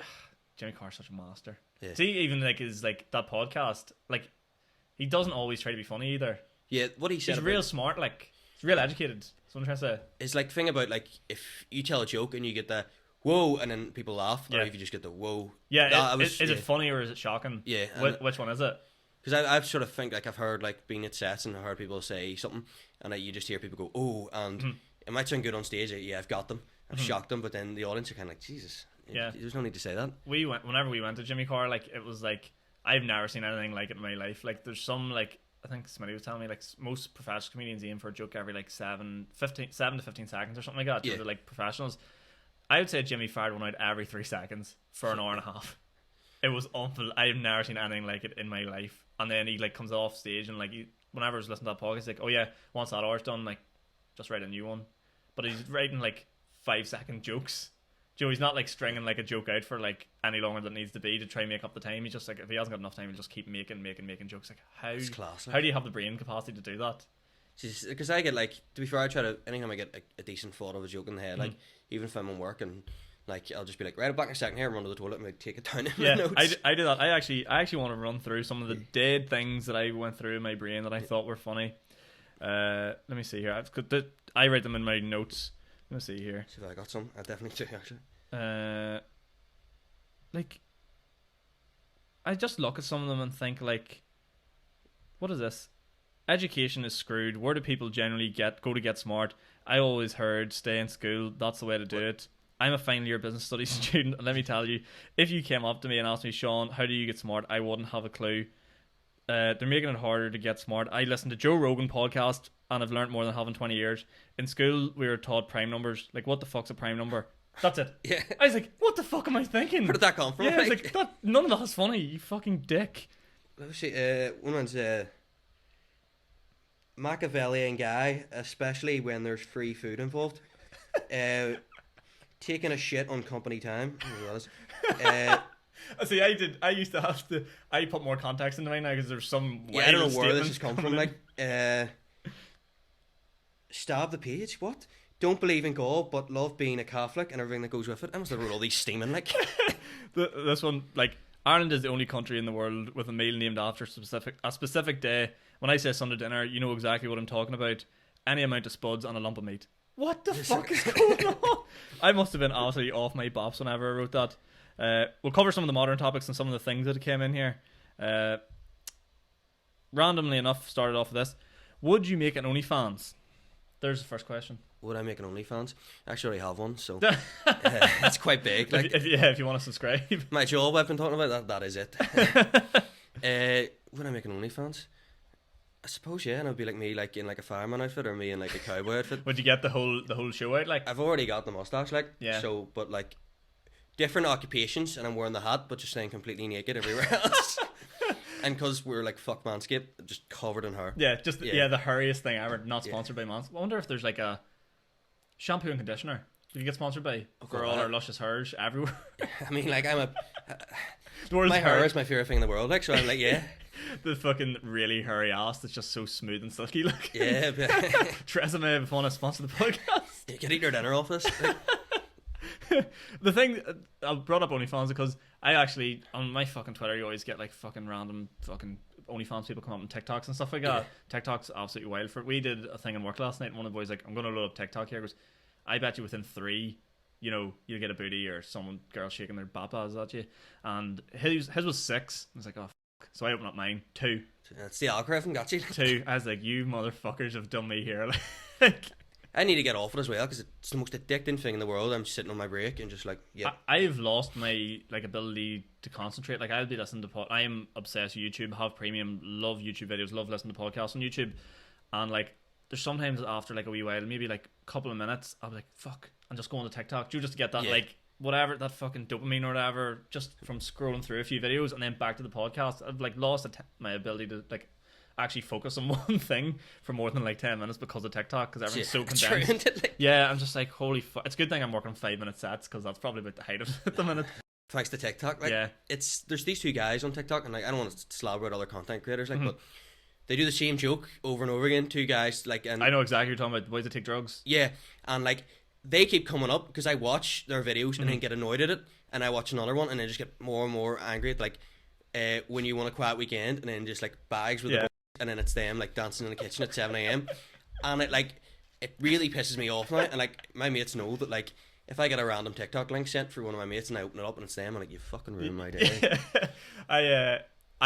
I've gotten into the habit of blocking people. See if I see something I don't like on social media or like it comes up more than once, gone. Just blocked. My TikTok's the main one I block people on, like because they're fuckers. Like they'll just keep sending it to you. Yeah. The algorithm will just keep humming it in. Yeah. Like there's like, do you like them like really crunchy couples and stuff like that to be on TikTok and like. Yeah, it's like when your man feeling down and then the woman ties her hair back. Yeah, like all that shit, and then like the ones are like, there's one I don't even know who they are, but they're like a couple house. They're like 2 blonde girls and 2 like younger fellas. And I think I had to block them on like each account. They have like couples account, they have like a house account, and I was like, can you take the fucking head? I don't want to see anything to do with these fucking good looking young couples. Yeah, like, I'm skipping past them like for a reason. Yeah, no, they do my head in. But the thing about OnlyFans was, as I was saying there, you go through TikTok, and what I found is every single person who's OnlyFans, you stumble across are like top 1% of OnlyFans. I was like, there can't be that many top 1%ers. And then it made me think, like, who's the bottom 1%? Of OnlyFans? Yeah. What the fuck does that look like? Absolute Trojan horses of women and boys just fucking getting their a lot of like the in-betweeners, like like I don't know. What I make an OnlyFans? I don't know. There wouldn't be enough in there. Like the goods wouldn't be, you know, tempting enough for people. If the bank are coming for me, like I'm like, this is it. Yeah. I'm gonna make it. I feel like if someone wanted pictures of my feet, no problem whatsoever with that. Have all them. I don't understand that. Do you ever see like girls be like creepos wanting to buy pictures of my feet? I'd be like, I see no downside to this. Yeah, just get the socks off. Just get your socks off. Give them fucking, and then they're like, oh, they want to pair my socks on. I'm like, fucking yeah, premium. Yeah, my socks that have today's Wednesday on them, I'm off and ship them over. Like, I would have no. That's the sort of shit I'd be into. I don't think I would fucking get the lad out. No, completely commando. Yeah, no, not for me. What are your red flags? That's been a hot topic lately. Red flags. Have you got any for like whenever you're dating or like anything you got? I don't know. Like, it's a good question. Just got to say something. Everyone's like, prick, fuck this guy. The writing's on the wall. If you need to dance carefully around this topic. But if you're like on a first date and somebody did something, what would make like? Do you know some people like if the girl got a pint, which like. Yeah, I see people on that TikTok. Turns me on. Yeah, I was like, get that down, yeah. Maybe the venue, like if they were like, right, let's go to like Alibi or let's go to fucking. If a boy invites you to fucking what do you call it, Ollie's? Yeah, if I'd be like they're like where do you want to go for a date and just be like, let's go to fucking Bot or let's go to. I don't want to go to Bot. Yeah, right enough. If wherever the pitch, I feel that's a tricky one though because what do you do in first dates? Like on my first date with Ashlyn, like I was like. I said, will we just go on spin? Because fuck it, you know, just go on spin. She's like, slick it spins. Yeah, she's like, I'm not going on spin. We have to go do something. So I went to like a cafe, and she's like, we'll have to do something else. And I was like, right, we'll go to the cinema. The cinema is the worst first date of all time. Yeah, you can't talk. You can't really get to know the person. You just have to sit there awkwardly in silence, over calculating every single move you make. Yeah. Also, do you get popcorn or not? Like, yeah. Do you put your dick in the bottom or not? It's like it's one of the big conundrums of life. I went on like a few lockdown dates, which are like during like lockdown I went across to like and we would try and like have a drink in their house And like I remember arriving like, and like I went on one and it was in student halls. And like it just turned into like a massive party, and I was like, "This is just." There were people in the corner like sniffing gear and all, and I was like, "This is meant to be a date." Like, Yeah. just kind of stood there like, right. I was really hoping to get to know you tonight, but apparently not. But yeah, like you're off your head on MD, so I guess not. What would be a big red? I'm trying to think the biggest red flag for me because there's probably very little that would put me off. Lateness as well. Oh, Like don't. I'm early to everything, like so. Yeah. Like lateness kind of freaks me. Or like lateness or like just being like, nah, I'm not going anymore. Like can't. Or, Yeah, counsellors. Yeah. I can't stand when people are late. I operate on 5 minutes early and everything. Like, do you whenever people... I didn't know... National always runs late for things, but, like, I eventually just accepted that and got used to it. But see other things, like, people invite you to be like, oh, pranks start... Like, pre-drinks start at, like, 7:30. I'll be there at, like, 7:20. Yeah. And the person's not even changed yet, ready, who's hosting. Like, what are you doing here? I'm like, you said 7:30. I'm like, yeah, well, that means, like, 8 o'clock. I'm like, no. Yeah. 7:30 means... 20 past. That means music starts at like, everything starts at 7:30. Like, Yeah. it's like, yeah, I don't know. Time is a big like, I can't stand on people. It actually enrages me so much. Yeah, like I just like it's because I have friends who like when you call to pick them up, like they take like 20 minutes after the. And it's not that hard to just stay to a schedule, like Yeah. It's Or like, whenever 20 minutes, yeah, that would annoy me. But even like there are like a couple of seconds, like, oh, how long? Give me a minute or two. Just need to go to the toilet here and put my shoes on. Like, you knew I was coming. Yeah. What the fuck have you been doing? I get in the habit of telling them like I'll be there 20 minutes before I actually am going to go though, so they're like ready. Thankfully, like most of my mates will be like they're on time, like, but then there's just like the odd time where like you're just holding in the rage. You're like, you want to be like, why are you late? Yeah. Some of the red flags I've seen like on Twitter, people whenever I was doing a little research on the topic, like girls be like, when the guy like drops something and like the wind like takes it away from them and they're trying to pick it up. Yeah. I was like, how the fuck is that a red flag? I've had one that a girl said to me she got a bit of the ick when I took a sip of Guinness and didn't wipe the foam mustache off and just left it, and she was kind of like, that gave me the ick a bit, and I was like, cheers, thank you. What if it's gonna get trapped in there? Like, Yeah, I was like, in all its fine glory. it's like, yeah, it was like back when like 2 years ago in uni, met someone, and I was like, literally took a sip, and then she was kind of like, I came back from the toilet, she was like, yeah, you need to wipe that off, and I was like, oh, fuck, right. So. Hey, what are we gonna do here? Take a wipe after every single sip here? Yeah. Like, leave that to the end. That's when it's leave it for the end, and when you're waiting on your next pint, just get that off. Just go on in for a big foamy kiss. Leg at you. You fucking love that there. Come here, give us a kiss. Give daddy a kiss. That's sex offenders list stuff right there. Yeah. So I've ruined any. just it's tough when you have a mustache. It actually is, because like people just automatically assume the worst. Yeah, I kind of look like White Goodman from Dodgeball at the minute. And like, I tell you what, that's not a bad look. Some people dig that. wear my shiny white shoes tonight when I'm out. And then what was it? The other red flag scene that really blew my mind that some girls have. It was like when boys like have the one for some reason it's all to bend over. When boys have to bend over and tie their shoelaces. Yeah, I saw that as well, and it was like, or boys who wear pajamas. I was like, what's wrong with a bit of matching pajamas? Like, Yeah. Like, what are you meant to do? Be freezing? yeah, just sit in my boxers in the student house with no heat. Jeez, yeah. I want to think of a really good ick here that like a girl has. I'm trying to think hard.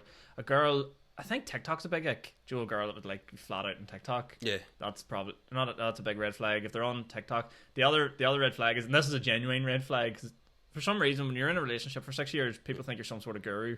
And like about 2 years into my relationship, people started like asking me for advice. Yeah. Like girls, her mates would be like, "What do you think? Is this guy interested?" And all. If you have to ask me if you think a boy's interested in you, Yeah. he's not interested. Yeah. Like it's like he said he was going to meet me on Saturday and then he's cancelled. Like, it was, if you were an absolute, if he really wanted, like, If they want to make the time, they would. Like, as a fella, and I think you're the bee's knees, I would literally do anything to be there. Yeah. Do you know what I mean? And if they don't think that about you, red flag, get them out of there. Yeah. And then a red flag for me is tall girls. Actually, that's gonna sound really hate discriminatory. If they're taller than me, well, you're small, aren't you? Yeah, I'm like 5'8" with a tiny, like, got Yeah. small man syndrome, big style. I was on a date in when I lived in Spain with someone from the Netherlands, and like she was like 6 foot, and like the whole time we were standing at the bar chatting, I felt like she was man marking me. I was like, go off with the header, like, and like I was like, do you want to get the drinks? And I'll just sit down, like. I love that. Do you know what say? People have this like, should make a great centre back. Yeah, like, Get on there and play centre half. There, United don't get Varane, like, she can jump in. Jump in.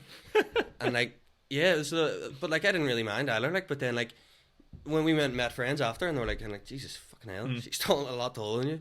Did you see Pete? This is another question. Someone actually sent this in. Did you see Pete Davidson's dating Kim Kardashian? Oh, he gets around like. Apparently, he's got absolute lead on him. He does just. Apparently, well, I mean, like skinny white boy with a massive. yeah. Wish I could relate.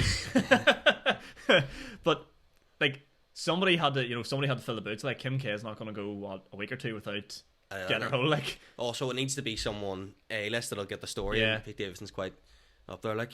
Yeah, that just goes to show why you should be funny. Yeah. Like. It hasn't worked for me. Yeah. Like. I wonder if she's like Ashton in terms of like he like runs material past her and she's like, that's not funny, Pete. Yeah. Like just, hey, get the fuck. Yeah, that's disgusting.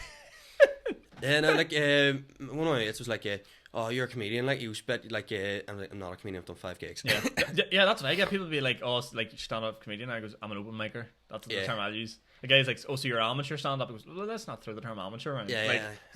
Open micer's fine. Like, let's not be degrading it all together. I get a couple of giggles. Like. Yeah. People have laughed at me and I've got paid. So that's what. Yeah, professional. Yeah, I've changed my mind. Professional. My first gig, one of the gigs I did around in Belfast, it was like whatever we left at the door, you'll get paid. I got £4 that night. I was like, I've made it. Yeah. I've fucking made it. That's a cost of coffee. Yeah, I would do any gig as long as guaranteed free drinks all night. Yeah, like I'll do any gig for free anyway. But whenever they're like the bar's free, I'm like, holy fuck. I tried that one you done in Uri. It was like a free bar, wasn't it? Mm-hmm. I was there from 7:30. I wasn't on stage like 9:30. I was sweating just looking at the stuff, being like, oh god, I can't wait that I get off to like get turned into. I must have I think that night I had 3 pints, but it was really well spaced out. Yeah, and I was meeting some A-listers that night, so I really had to like settle myself down. Well, like it was about dates as well. Like I can't really like, I get nervous before them, like so I couldn't really eat. So then when I'm actually on the date, I'm like really trying to pace out my drinking as well. So like I don't like get steaming and like make a dick of myself. Like, but there's a fine line whenever you want to date, because I think like it's just the toxic masculinity in me. I was like, if they get a drink, I want to finish my drink to start my manliness. Do you know what I mean? Yeah. I was like, you haven't finished your drink yet? Well, I'm such a man, I'm going to get another drink and then you can get in the next round.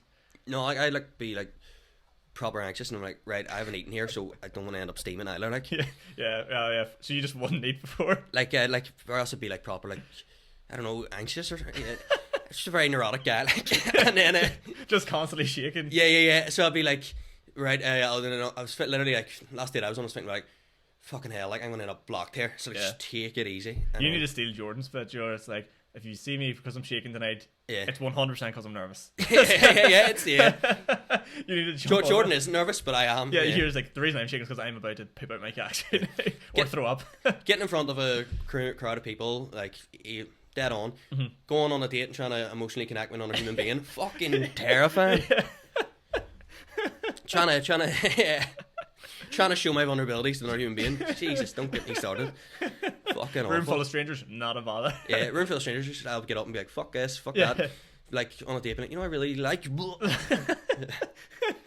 It's so weird because I haven't dated like literally first girl I went on dates with really I've went out with ever since. Like so like Tinder and all them wild things, like I can't relate to. Do all that sort of like young fella relatable like mad story shit. I'm just like, fuck, I actually have no experience of any of that. Like I used to ask friends like, what is Tinder like? And recently I found out one of the mates got catfished. Jesus. By the boys. Oh, did he? Oh, that's brutal. So it's he was sitting there and he was like telling these boys, here, we're waiting to see this girl I've met like on Tinder and she seems real keen. So they were like, right, whatever. So he's texting her, and the boys just kept egging on. They made the fake profile. That's quite mean, almost. Like, it was bad. Absolute hilarious. But what they did was, the genius part of it was, they also got one of the other boys in the friend group at the same time with the same girl. Yeah. So both of these boys thought they were texting the same girl. And you're going to start like a war. And there was both of them were like, oh, look, this girl. She goes, I'm texting her too. And they're like, what the fuck? She's leading both of us on here. Like, absolutely loving it. And meanwhile, like, a group of boys are in on it, being like, these two absolute fucking dickheads. And then eventually the way it ended was they're out for drinks. I think it was Lavery's. And the girl account in brackets was like, oh, I can see you tonight. I like your shirt. Jeez. And was leading both of them on at the same time. I like your shirt. And they both like text like, where are you sitting? And they're like, right in front of you. And they're like, what the fuck? And the boys could see them looking around you just in stitches. And then finally there's like, just see your texting, and the fucking two of them just turned green. Like, I would love to know how explicit they went with it. Do you want to really like dick tease them with it? It's like pick for pick question. Jeez, I feel grim as well for your mates. Like, In could have fairness, started a civil war. Like, I'm not gonna lie, you're probably not the best person to tell that story to with your anxieties of dating, but I did appreciate the fucking genius behind it. yes, at the same time, yeah. Yeah. That's meticulous planning. Like, Yeah, I was like, and it was like you have to be careful with them sort of things because, like, you know, I suppose people do check through web. If someone's too good to be true, you would check for catfishing, like. But wherever dark part of the web they got these photos of this absolute minter. it'd be like, you must probably like, I've won the lottery, and then not a lotteries as well. Like, if you work in the bee, like, it's massive. Yeah, it's huge. Like, and there's not like that's a pretty creepy statement. I can see you. Yeah. You know? And but I suppose it comes back to the thing from a girl. If a girl's like, I can see you and seeing King, you're like, holy fuck. Yeah. They got the horn on now. Yeah, like, right? yeah. It's like you're like texting like, will we get out of here? I remember me and my flatmate in uni when we both ended up texting the same person, and she was from Ireland as well, so she like was like, oh, nice to meet someone else from Belfast, and then I was like, wait to see you, I'm just texting, and he was like, I'm texting her as well, and then we were out and he took my phone and sent some like explicit message like, come on around to mine now or something off my phone to like sabotage. She replied being like, no, fuck off, and then like she then sent him a message being like, he was kind of saying like, heard your text my mate Ciaran, and she's like, he's fucking ugly. And he's like, and you want to see the disgusting message he sent me? No. And I was like, cheers, mate. You've really done me the world of good there. Oh, fuck's sake. I don't know why bros don't be so much more supportive. Girls are all like supportive of each other. You know, and girls like if they're like texting me like, no, say this, and like they all tactfully fucking put it all together and send off this like message when all boys really want to hear is like, you coming home or not? Yeah. What's the crack here? Like, girls are like so detailed with their plan, like, I'll say this, we'll say that, we'll say this. Where boys are just like, just say you're up for the ride, like. That's what I want to know, like. And then I get a message and be like, yeah, that's cool, and be like, working it out in my head, is it cool? Is it? Like, I shouldn't have said that in my last message. Would you be like a tactical text or two, like do the way people like to leave time in between, or would you be like an instant guy? So I've tried the tactical stuff, and normally I was like, fuck it, I'll just reply like at my own leisure, like. The admin within me is just like, reply to that now. Yeah. Messages, like, I don't think I could do that. I don't know how people meticulously think, I have to leave it 30 minutes before I reply to that, so I don't seem too keen. And there's people setting phone reminders and all right, 10 to reply, and you're like, fuck off, yeah, or like, if you like the person, just be nice about it. And yeah, the world of dating's absolutely fucked. Yeah. That's what interests me though about the Kim Kardashian and Pete Davidson. Like, how do they meet? They done SNL, I think, together. And what do you think from there? They just hooked up? That's where they were spotted in Disneyland or somewhere. Like, how are you meant to compete with that? Like, if I was to date Kim Kardashian, where am I going to take her to the pub on Monday night? Yeah. In fairness, equally as good night. Up to the butt. Yeah. Get a Gaelic jersey on. That's red flag territory there. Yeah. Red flag, someone who likes rugby. Really? Yeah. Oh. Rugby I just associate with like the worst, like steins of Dynamite and Heineken and stuff, and you're like, fucking Steins of Dynamite. And they're like, yeah, like tries with the guys and stuff, and you're just like, for boys or for girls? If a girl's into it, well, for girls, if a boy plays rugby, they're clear. Like, no, is that not a given? Yeah, well, like just rugby in general, and like the fan base around it and all. I'm always like, fuck this, like. Yeah. And then, because like I've been to like so many parties, especially in England with like rugby lads, and I was like, right, we're gonna fucking drink beer out of someone's ass, or like we're gonna like all pee in bottles, and I'm like, where's the crack in this? Yeah. The rugby boys be like, you know, it'd be funny if James fucked Edward right now in front of everybody. You're like, yeah, what? You're just giving each other PTSD. Or like, they were like racist. One of my friends has like his flatmate was from it was Venezuela, I think, and he was just like he was getting with a girl, and the rugby boy was like, what the fuck are you getting with him for and all, about where he's from, and then he like climbed onto the table and just started dancing, and like the table obviously isn't theirs, it's a rented student restaurant. What are you getting on like that, you dick? Yeah, they're literally a different kind of. They're bound to be some sound ones. Yeah, I'll have them as well. Always like, I'm gonna generalize here. They fucking stink. They wear their polo shirts and their gel back hair, but the fucking reek. Fuck. But then whenever you see them on TV, well, not the England team, but like the Irish boys and all, you're like Welsh and Scottish boys, you're like, I bet you there'd be some crack. Yeah. But deep down, they're just them fucking creepy, weird rugby boys, like that rugby banter, like. We're absolutely sending it. Yeah. You're like, fuck off, you weirdo. But you couldn't imagine Rory Best getting on like that. Yeah. You couldn't imagine Rory being like, here boys, will you just fucking butt chug some beer tonight? Like, you can't see that coming out from him. Rory Best, like here Stuart, you want to suck my dick tonight? Big Paul O'Connell being like, here boys, we'll all get our cocks out and see who's got the biggest one. He would win, but that's why. I went with a friend to watch it, and then we went out and watched, like, and we were chatting about it, and they were like, how was the rugby? And I was like, it was fucking shit, I hate rugby. And he was like, why did you come watch it with me then? And I was like, because you're my friend. But the funny thing is, like, do you ever see, like, the people that go to, like, the Ireland games? Like, obviously Ireland played the All Blacks last week and won. Yeah. The people you see that go to, like, Ireland rugby games are the most random fucking people ever. It's like middle-aged couples that have no sporting interest whatsoever. They're just out for a good day out. Yeah, it's like we're out for a great day. Like there's no rugby banter people that go to like rugby matches, like the big ones. I don't think. Yeah. Like maybe Twickenham and England. I think England must be different, but like for Ireland, it's all just like couples and people on like actual like family wholesome days out. Yeah, like we've just done some Christmas shopping and now we're gonna go and watch the rugby. Yeah. And like my dad's like, it's such a respectful game. Look at the way there's no chanting. I was like, that's because I've no idea what's going on. Yeah, nobody understands the rules. Yeah. Like I played rugby for like 3 months, and then everyone started getting their dicks out, and I was like, no, fuck this. Yeah. Also, the fact that playing winter time and it was freezing, it didn't do anything for me. I'd much rather watch cricket. Like, cricket's a good day out. You can sit and drink at it, and then cups of tea. That's my sport. That is my sport altogether. Right, we'll start to wrap this up. The other topic was: do you see Squid Games actually come to Northern Ireland? There's like a Squid Game going on in Crumlin Jail. This sounds like a bit. It's actually not. I thought you were gonna be like, there's, you know what? That's it. That's a bit. That's going into the notes. Yeah. It genuinely is. It's 40 quid to enter, and the winner takes home like the total prize pot.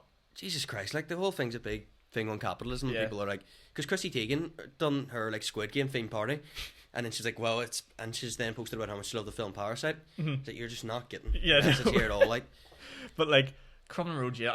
I would love to know the games because you're like, did you watch the show? yeah, I know the gist of it. Yeah. So like they do like Korean based childhood games. So like marbles, tug of war. Yeah, like all that there sort of shit. But like here, I think like tug of war would be with like barbed wire, and like you'd be doing like, you know, survival games. I don't know what other games. Hanging Wendy's at Yeah. foreigners' windows. stone the fucking copper to death. Yeah. Real little sectarian games like Smac a Catholic. Climb the peace wall. Like Yeah. Literally, yeah. Do you know what? Actually, now that I think about it, Squid Games is just Takeshi's Castle, but people got shot. Yeah, it literally is. Like this has been around for years, and no one won Well, there's like one episode, isn't there? Like somebody actually won in Takeshi's Castle, I think. I've seen that episode, and it's really like a letdown. Like, Yeah. they just go to the top of the castle, and like, yo, To just rain money and strippers and just like that person should just become the king of that whole world. I like Takeshi's Castle and Ninja Warrior. Like, got me through a lot of tough times in childhood. I'd be sitting watching them on Dave and be like, The ones over here just never compare though. Like the things that put the people through. What was the honeycomb maze? yeah. That is my nightmare. That guy is my sleep paralysis demon. Like he's awful. Some of them are like proper fun, and then at the same time, like, do you remember Total Wipeout? Yeah. I used to be like the dream to get on that. I was like, I would blitz Total Wipeout. That would be one of the things I reckon I'd be good at. Like, because I'm a lifeguard, so if you go in the water, I can fucking blast it out to the next wee bit of kit. Like, and also like the first couple of series anyway were always like, do you know, not as hard. Do you ever watch it? The American one was on fucking steroids. Yeah. Theirs was crazy. And people practice their whole life for it. Like, I'm ready for this. I'm ready for my whole life has led me to this moment. But then I felt with like the British one, like the final wipeout thing, it was just a load of water being shot in people. Yeah, It they're wasn't shooting you with the cannon and all. Like the hardest part of it was like, what was it? Joe, you get off, like, what happened? You went down the wee ramp and like shot off, and then you swam and there's like barrels thrown at you, like Donkey Kong style. But after that, it was plain sail. All you had to do was fall in the water, and you got to go to the next bit. I could have swam the whole way around it. To be fair, well, I'd be like, heights about fucking hell, jumping in that. I only found this out recently. I was never scared of heights. Are you scared of heights? I kind of like, there's times where I'd be like, especially like, I'd do a roller coaster, no sweat, but see, like in the shower in London, and I'd like go on there, I was like, fucking Jesus, looking down at it. Like, I found like whenever we went traveling stuff, like we were like, you do like mountain climb stuff, but like in Thailand, it's not like a mountain up here where it's just massive flat. It's literally like a point at the very top. And like you get up there and ask someone be like, go to the edge there and get a photo, and like all of a sudden your feet would just get unsteady. I wasn't scared, but like I think, is it vertigo we call it? I just get really bad vertigo and start feeling sick, and I'm like, from here, I'm saying like the edge is like 10 meters that way. She's like, no, go on. I'm like, no, I am not moving 1 inch further. I'm gonna fucking cope here. Like, Jesus, yeah, no, I get up, like, even like when like climbing a tree, my dad always says my wee brother would like straight up to the top, and then it would be me, and I'd get like two like bits up, like, daddy, take me down now, like, I've had enough, daddy, take me down, get me now, like. I'm like, yeah, he would be like, right, come over now, but my wee brother would be like the spiders webs and parks and all, he would be like straight to the top, and my mum would be like, fuck me, get this kid down, like. That's why I hate the lifeguarding job, because I was like that until I did that job and just I risk assessed every single decision I made in my life from basically a young age. But yeah, Squid Games. I think the only thing I was going to play for it, but I think it was on like a Monday night. I was like, nah, I probably would have pub that night. Yeah, there's pints in the pub. I've got things on that night. There would be absolute hallions of that. Like, I actually think the Northern Ireland version of Squid Games would be 10 times better. Yeah, I think I might say to some of the like childs I went to school with that I know are having like a really tough time, I'd be like, "Do you want to go on?" Yeah, they could do with the fucking diminishing a few of the numbers. Actually, I wonder if they actually will just fucking light them up. Just get a few out so we don't have any risk of a winter lockdown. I reckon we should send our politicians. Send Stephen Nolan as well. Needs to go on. Johnny Hero, 05. Get him on. There's a guy from Uri. He's called Taxi Joe, and he does like skits, Joe, like from his taxi, and he goes on like a standard taxi man. And I remember he did like a bit. He should have done it as a stand-up. It was absolutely amazing. But he was like talking about. Remember when Branson all was racing to go to the moon? Yeah. And they're like, who we're going to send to the moon? And he's like, people are talking about all these celebrities just to go to the moon. He's like, how about we just send all the fucking cunts? Get them straight up there. Just get them all up there and leave them there. yeah. 30-day supply of food and water sorted. Like, and there's like list of like people. It's like Stephen Nolan, Thierry Henry, Joe's the most random people ever. I can get behind Thierry Henry. Like, you know what? That was one of them things I could never forgive him for what he did to Ireland in that qualifier. But then as an Arsenal fan, I quickly got over it. It's like, nah, you're the GOAT. Like, when PSG were playing in the Champions League final, my cousin Terry Henry tweeted being like, tonight is France's football's time to shine and show the world what we're about. And my cousin just tweeted him being like, Terry, I love you as an Arsenal man and everything, but don't you ever fucking talk about French football in front of me. It's like, have you ever got a notable like reaction from anyone on like Twitter or anything? No. Have you ever had a celebrity interaction? No. My favourite writer, Irvine Welsh, retweeted me like when is my favourite book ever is Porno, which is like the sequel to Trainspotting, but it's all from Sick Boy's point of view. And like it's like a book of like a guy who's trying to convince himself he's winning, and the reality is that he's high on coke and just everyone hates him. And like it's a really, really great book. And like Irvine Welsh is like, what's your favourite book? And I tweeted him be like, Porno. But I think it's quite sort of that snob critics kind of panned it. So when I tweeted him and he retweeted it, I was like buzzing, like for like, it was the best day of your life. life. It was the first day I had on stand up as well, so I was like, this is fuck, it's like life's not gonna be yeah, it peaked like, holy fuck. Yeah, I'm trying to think. I had the Gaz interaction whenever I made the page. So whenever I like made the Smac Talk page, I put out just the logo, standard logo. I think Mum's sister liked it, and then put out the clip of me talking about how I met Gaz one time in Subway, and sure, fucking who shared it to the story? Gaz from Geordie Shore. I had no other content on the page, so everyone was just like, the interaction on the page was. I was like, what the fuck is going on? But I was like, what is wrong with you? Like, Joe was like, Gaz is shared it, and he's just like, you don't know who Gaz is, like, he's a big deal. I was like, you've no idea. And then obviously shot my shot and was like, here lad, any chance you want to come on the podcast? No reply. I was like, fuck. You know, Scotty T used to like drive around the student halls where I lived in first year trying to pick up like, shut up. Yeah, and like there was a story that this is gonna sound like, this is the worst flex ever. We went out on like a course night out, and I was properly skinned, so I bought like a bottle of Tesco vodka, and just didn't agree with me at all, and like blacked out by the time we got to the course night out, and like we were in the club, and Scotty T and all his mates arrived, and like all my mates were like going around him trying to chat to Scotty T and get a photo and all, and my flatmate wanted nothing to do with it, and I again don't remember any of this, but apparently my flatmate was like, go throw your drink on Scotty T, and I was like, fuck it, and walked over and like bumped into him and spilt, and apparently his bouncer, like I was a fly on his shirt, just went push me away. No way. And like I remember none of this at all, like, and my flatmate was like, he would have like stamped you into the ground, like you're a midget, like, to him. Holy fuck, that takes some ball. I suppose you're loaded, like you didn't have any clue. I couldn't tell you what Scotty T looks like, and he was like, but because never watched Geordie Shore, but my mates were like, that apparently that happened, and then like I just left after that, and it was like, fucking hell. That's a baller move, that though. Like that's just going up to like pretty notable celebrity. Like I just been like, well, what's happening? And like, and then there was like a can of Red Stripe as well. So it was like, so I was like, fucking hell. So now I'm like, Jesus, when I hear that story, I proper cringe, because I'm not like a drunk like that at all. But then I must have just been like, the fucking vodka. I don't know what happened, but back crack. That's fucking. Stay away from this man on the beer. Basically, what I'm hearing. Scotty, yeah. And then the final one we'll wrap up on, one very near and dear to my heart and our listeners. Donna Traynor let go from the BBC. Tragedy, like. So they're saying the allegations are, and that's brackets for listeners. Fuck's sake, Sean's a podcast. Is that it's because she's got too old. What, they just sacked her? They just sacked her because she's claiming it was ageist. Oh, ageist. But like, well, they're knocking her down to like the one in the afternoon slot, or like. It's like BBC Radio 5 Live or something. Yeah, really was. They're like her and Hugo Duncan, back to back. But like, people, they're genuine outrage over this. Like, Yeah. Like, people are absolutely, like, fuming about poor wee Donna, and, like, sure enough. She just doesn't look too old. She's been on the news for she had a good run, like. That's happened before, where, like, the Mike Nesbitt's wife was, like, taken off UTV because she was married to a politician. What? And, like, yeah. But, like, and obviously Donna Trainor's a bigger tragedy, like, because... Yeah. It's a national sweetheart. Yeah. But, like, it's like, the bit I found funny about it is, do you remember when Frank Mitchell retired? Yeah, everyone was devastated. Everyone was devastated, but, like, he quit when he was on top of his game, like, you know, like, that was peak Frank, that. But, like... Peak Frank. Peak Frank. And, like, I was buzzing for the next day, because I knew what was coming, and turned on the fucking thing the next day, the news the next day, and watched for the Weather Watchers, and this absolute stunner. Joe proper, like, fucking lethal looking girl was presenting the news. I was like, it's about fucking time. Where's our weather watching camera today? It's like our weather watching camera was looking straight at her chips. Frank Mitchell as well is like, what do you call it, that line from The Dark Knight? You're a hero or live long enough to see yourself become the villain. He got out top of his game, like, for absolute respect. That, but you know what I mean? Like, obviously, like, you get this. She's not that old, but like, fucking me. Yeah. Give someone else a go. Yeah. Like, you've been stop hogging the news, like. I wonder, is there any slots going, like, for me to right with a mustache? Like? It's like, could get me 5. You could, like, Ron Burgundy it up. Yeah, give me 5 minutes, I'll do some stand-up jokes in between. Like, you could do a tight 5 minute on the news. A boss has been burnt out. Meanwhile, I'm on fire with a stand-up right now.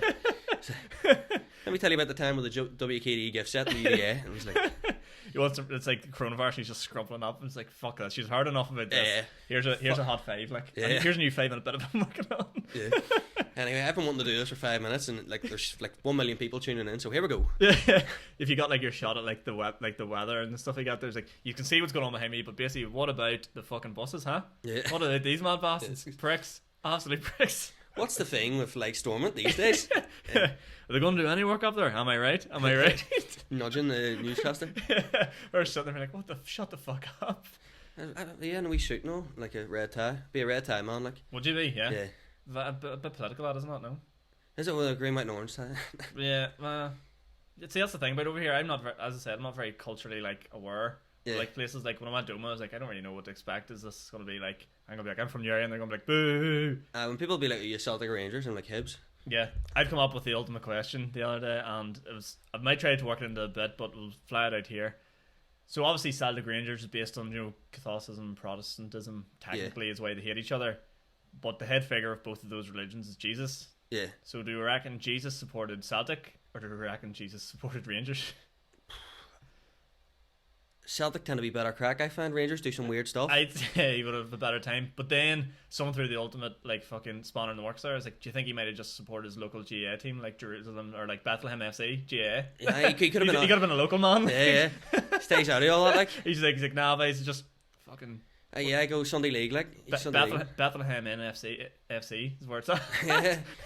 Yeah, Jerusalem Rovers. Like it'd be like there's local teams, support local. Like I was like. And then I thought, like, fuck, maybe he could have like Stevie G. You know, he might have been a big fan of Stevie G, but because he left, he might sway back to our side now. Back to Celtic. I think he definitely had a hand in stopping Celtic winning 10 in a row. He was like, Rangers have won 9 in a row, Celtic won 9 in a row. He's like, right, let's just, no one can have one over the other. Let's just. My favourite thing about Scottish football is like just the shithousery on Twitter that comes from it. Yeah. It seems to be every day for the last like 2 months, someone from either club has died. And each club like respects each member. It's like every day you go on like respect to your dead member of your community, and then Rangers like respect to your dead member. Like how many people are dying that are Rangers and Celtic fans? All you old fucking ancient bastards. That guy Walter Smith who died. They were like Rangers fans were like, it's a fucking disgrace that CBG left like a month after Walter Smith died, and you're like, no, it's not. That's comedic timing right there. So it is. Yeah. Aston Villa are. I'm not going to get into football.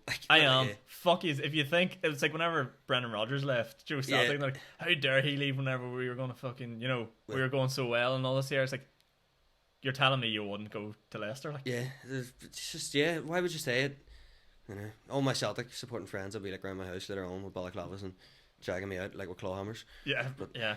I always think with the Celtic thing, like on like a half serious note, see whenever Rangers got relegated all them years ago, they should have just went, fuck you, fuck the SPL, we're going into England. Yeah. Because you're going to go to the bottom, you may as well go to the bottom of a half decent system.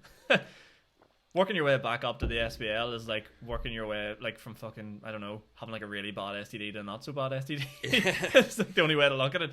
Like if you went to like, what's it, like the Vanarama Conference East, whatever the bottom one is, and then by this stage would have been probably League One. Celtic would have not. The Celtic Weezers. would have just sat there and been like, We'll take we need all to find trophies. someone. We need to find someone else to hate. We're It- nothing without you. Like, It is a 2-horse race, and it's annoying as fuck. Like at the same time, like that. when your league comes down to who wins 10 in a row first, I think that Yeah. sums it up pretty much. Like, And like guys I know like we're just so invested in this 10 in a row thing, like that it was just so nice to see Rangers win it and be like it's just their loss of happiness was yeah. my To put a nice bow on everything and bring it back towards the end here. There's nothing I care that much about apart from stand up. yeah 100%. yeah literally like stand up in other people's misery. Give me that. Yeah, fucking inject that into my veins. Yeah. Scottish football fans tears injected. Fuck. Right, I'm trying to think. Fuck, there's an hour and 40 minutes of great, absolute shite talk. But have you any closing comments or anything you want to sum up with? If there's any Celtic Rangers fans that got offended, go on fuck Twitter. you. Go on to Twitter and complain to each other. I don't care. No, just I'm Ciaran Franco and I'll be playing some Sunflower on Sunday. Hopefully Bar Last Drop will have a comedy club running soon. Where? The Last Drop. Last Drop, yeah, yeah. as I send yous, and just keep an eye out as well. And then Sean will put hopefully my Twitter handle in and my Instagram as well. I actually couldn't believe the other week whenever we were in the pub and someone came up and asked you for your at. It was like, what's your social medias? Remember that? Yeah, it was like a big dog moment. Yeah, you're just like, oh my god. And I was gonna be like, Ciaran, what is it? Is it Purdy or Franco? I was like, What did they ask for your Facebook or something? Was yeah, it? yeah. And I was like, I don't really use Facebook. And then I was You like, dinosaur. yeah, I was like, I don't subscribe to Zuckerberg. Yeah. What did you make of that metaverse thing? I know we're wrapping this up, but what did you make of the metaverse? Terrifying. Like Isn't it? absolutely, yeah. Like I hate Facebook as it is, but I use it for like self-promoting tools. But like, yeah, that's it. And like, it's absolutely like really scary. Like I much prefer Instagram, even though that's also that freak Zuckerberg's app. But yeah, at least Instagram. there's a lot. It's so much more because obviously Promotable. comedians crave attention Yeah. and approval from people, and there's so much more approval and attention on Instagram that you can gain. To wrap it up, Instagram just feeds the fragile ego. Yeah, that's literally what it is. The funniest part I found about doing stand-up, and wrap it up on this, is like every time you come off stage, and like when I find this anyway, I think I hate myself just a little bit more. Yeah. Every time I come off, even if I had a good time, I'm like, oh god, I need this to keep myself mentally sane. I walk in and be like, no, I won't headbutt the mirror tonight. Yeah. Right, I'm gonna go see you on Sunday as well. I'm going to Sunflower. I'm also going to pick up their merch. Did you see it? They've brought new hats and scarves and stuff out. Oh yeah. Get on them. So I'm going for the merch, but I'll come see you as well. Happy days, bro. So check out your ads, Ciaran Franco. Yep, on Twitter and Ciaran Franco 98 on Instagram as well. Yeah. We're both doing Derry at this Thursday. Yeah, 25th. This Thursday we're both in. Oh my god, I feel like a proper comedian. I have something to Yeah, promote. yeah. Normally I'm like, I'll be doing stand up soon with the podcast, but yeah, I've actually got Derry at the end of the month. What else have I got? So hopefully something coming up next month around my birthday date as well for stand up comedy, and the Pavilion Bar on Monday night. I think I'm doing as. Are you doing? Yeah, Monday night as well? happy days. Why have we just become Back to back to why, back. Why have we become a comedy duo? How has this happened? Every night we just appear in the same places that we're on. Happy days. That's good. I will say it is nice to have someone else that's just started. Yeah, we're on the same And age as you're well. the same age and like the same thing. Like it's hard to relate to a guy that maybe started. And there's no one in particular I'm talking about when I say it's like say that's like 40 and getting into it. Yeah, Like he's got wife, kids, and mortgage. We're two young lads just shooting the shit. Cutting And the just, teeth. yeah, different random shit to talk. What do you want to do in your life? Tell jokes. I'm too lazy to want to do anything else. Like, and I want a real handy number. Minimum wage going up to $9.50. I'm like, thank fuck for that, because that's Yeah. all I strive for. yeah, The absolute minimum in life. yeah, and the weird child in the family who doesn't want to get a job, Yeah. and wants to coast by making people laugh. My sister lately, she started as a teacher. My other sister's studying law. My brother's becoming like an engineer, and I'm like, I'm gonna tell dick jokes. Yeah, The problem is too, like when you go for an interview, it's like I was doing interview notes, and they're like, so what is it you want to do with yourself? Like, why have you applied for this job? Tell us about yourself. And in the interview notes it said, just be yourself. And I was like, if I be myself, you'll never hire me. Yeah. This is never gonna happen. You have to put on like your fake persona. the telephone voice, like, hello. Yeah, work me is an absolute. I hate myself. Like I worked an office job last year for a bit, and I hate like asking people like, how was your weekend? As if I give two fucks Yeah. about how your weekend was or how your child's third birthday was. How was your day? And like, fuck off. Yeah, just leave me alone. Do you tell everybody that you do stand up? Because during lockdown I was like really, really hyped about it. I kind of did, and then now I'm kind of like, right, slow down, telling people like this. Yeah, I do the same. I don't cringe. That's not the right word, but there's some people that'll be like, I just don't want to. Like, Yeah, like if I seen like someone like an old school like bully or someone like that there. I kind of want to be like, look at me now.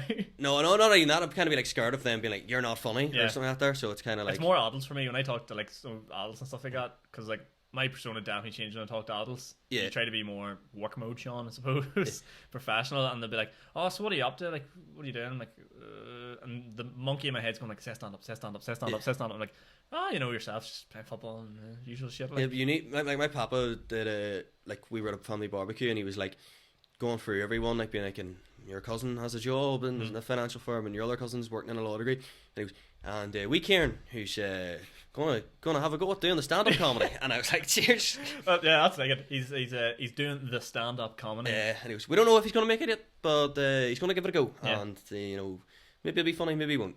Like, great, cheers. Has any of your family come see you? No, and I don't really. You haven't attended. Yeah. My sister has, my younger brother has, but they're all around my age, so like they get the crack. Showed a video to my parents of my first ever stand-up set, and part of it's where I sort of slag off. I don't really slag off that, but I tell like a decent story, but there's nothing too explicit in it. And they're like, "Oh, I don't think I can come see you live. I don't know if that's for me." Yeah, happy days. I was like, excellent. But right, guys, I've rambled on enough today. There's an hour and 40 minutes to get your teeth sunk into. We're back in action with the podcast. We're going to be releasing these hopefully every single week. Don't hold me to it, but we're going to try to get it wrapped up every single week, out every single Sunday.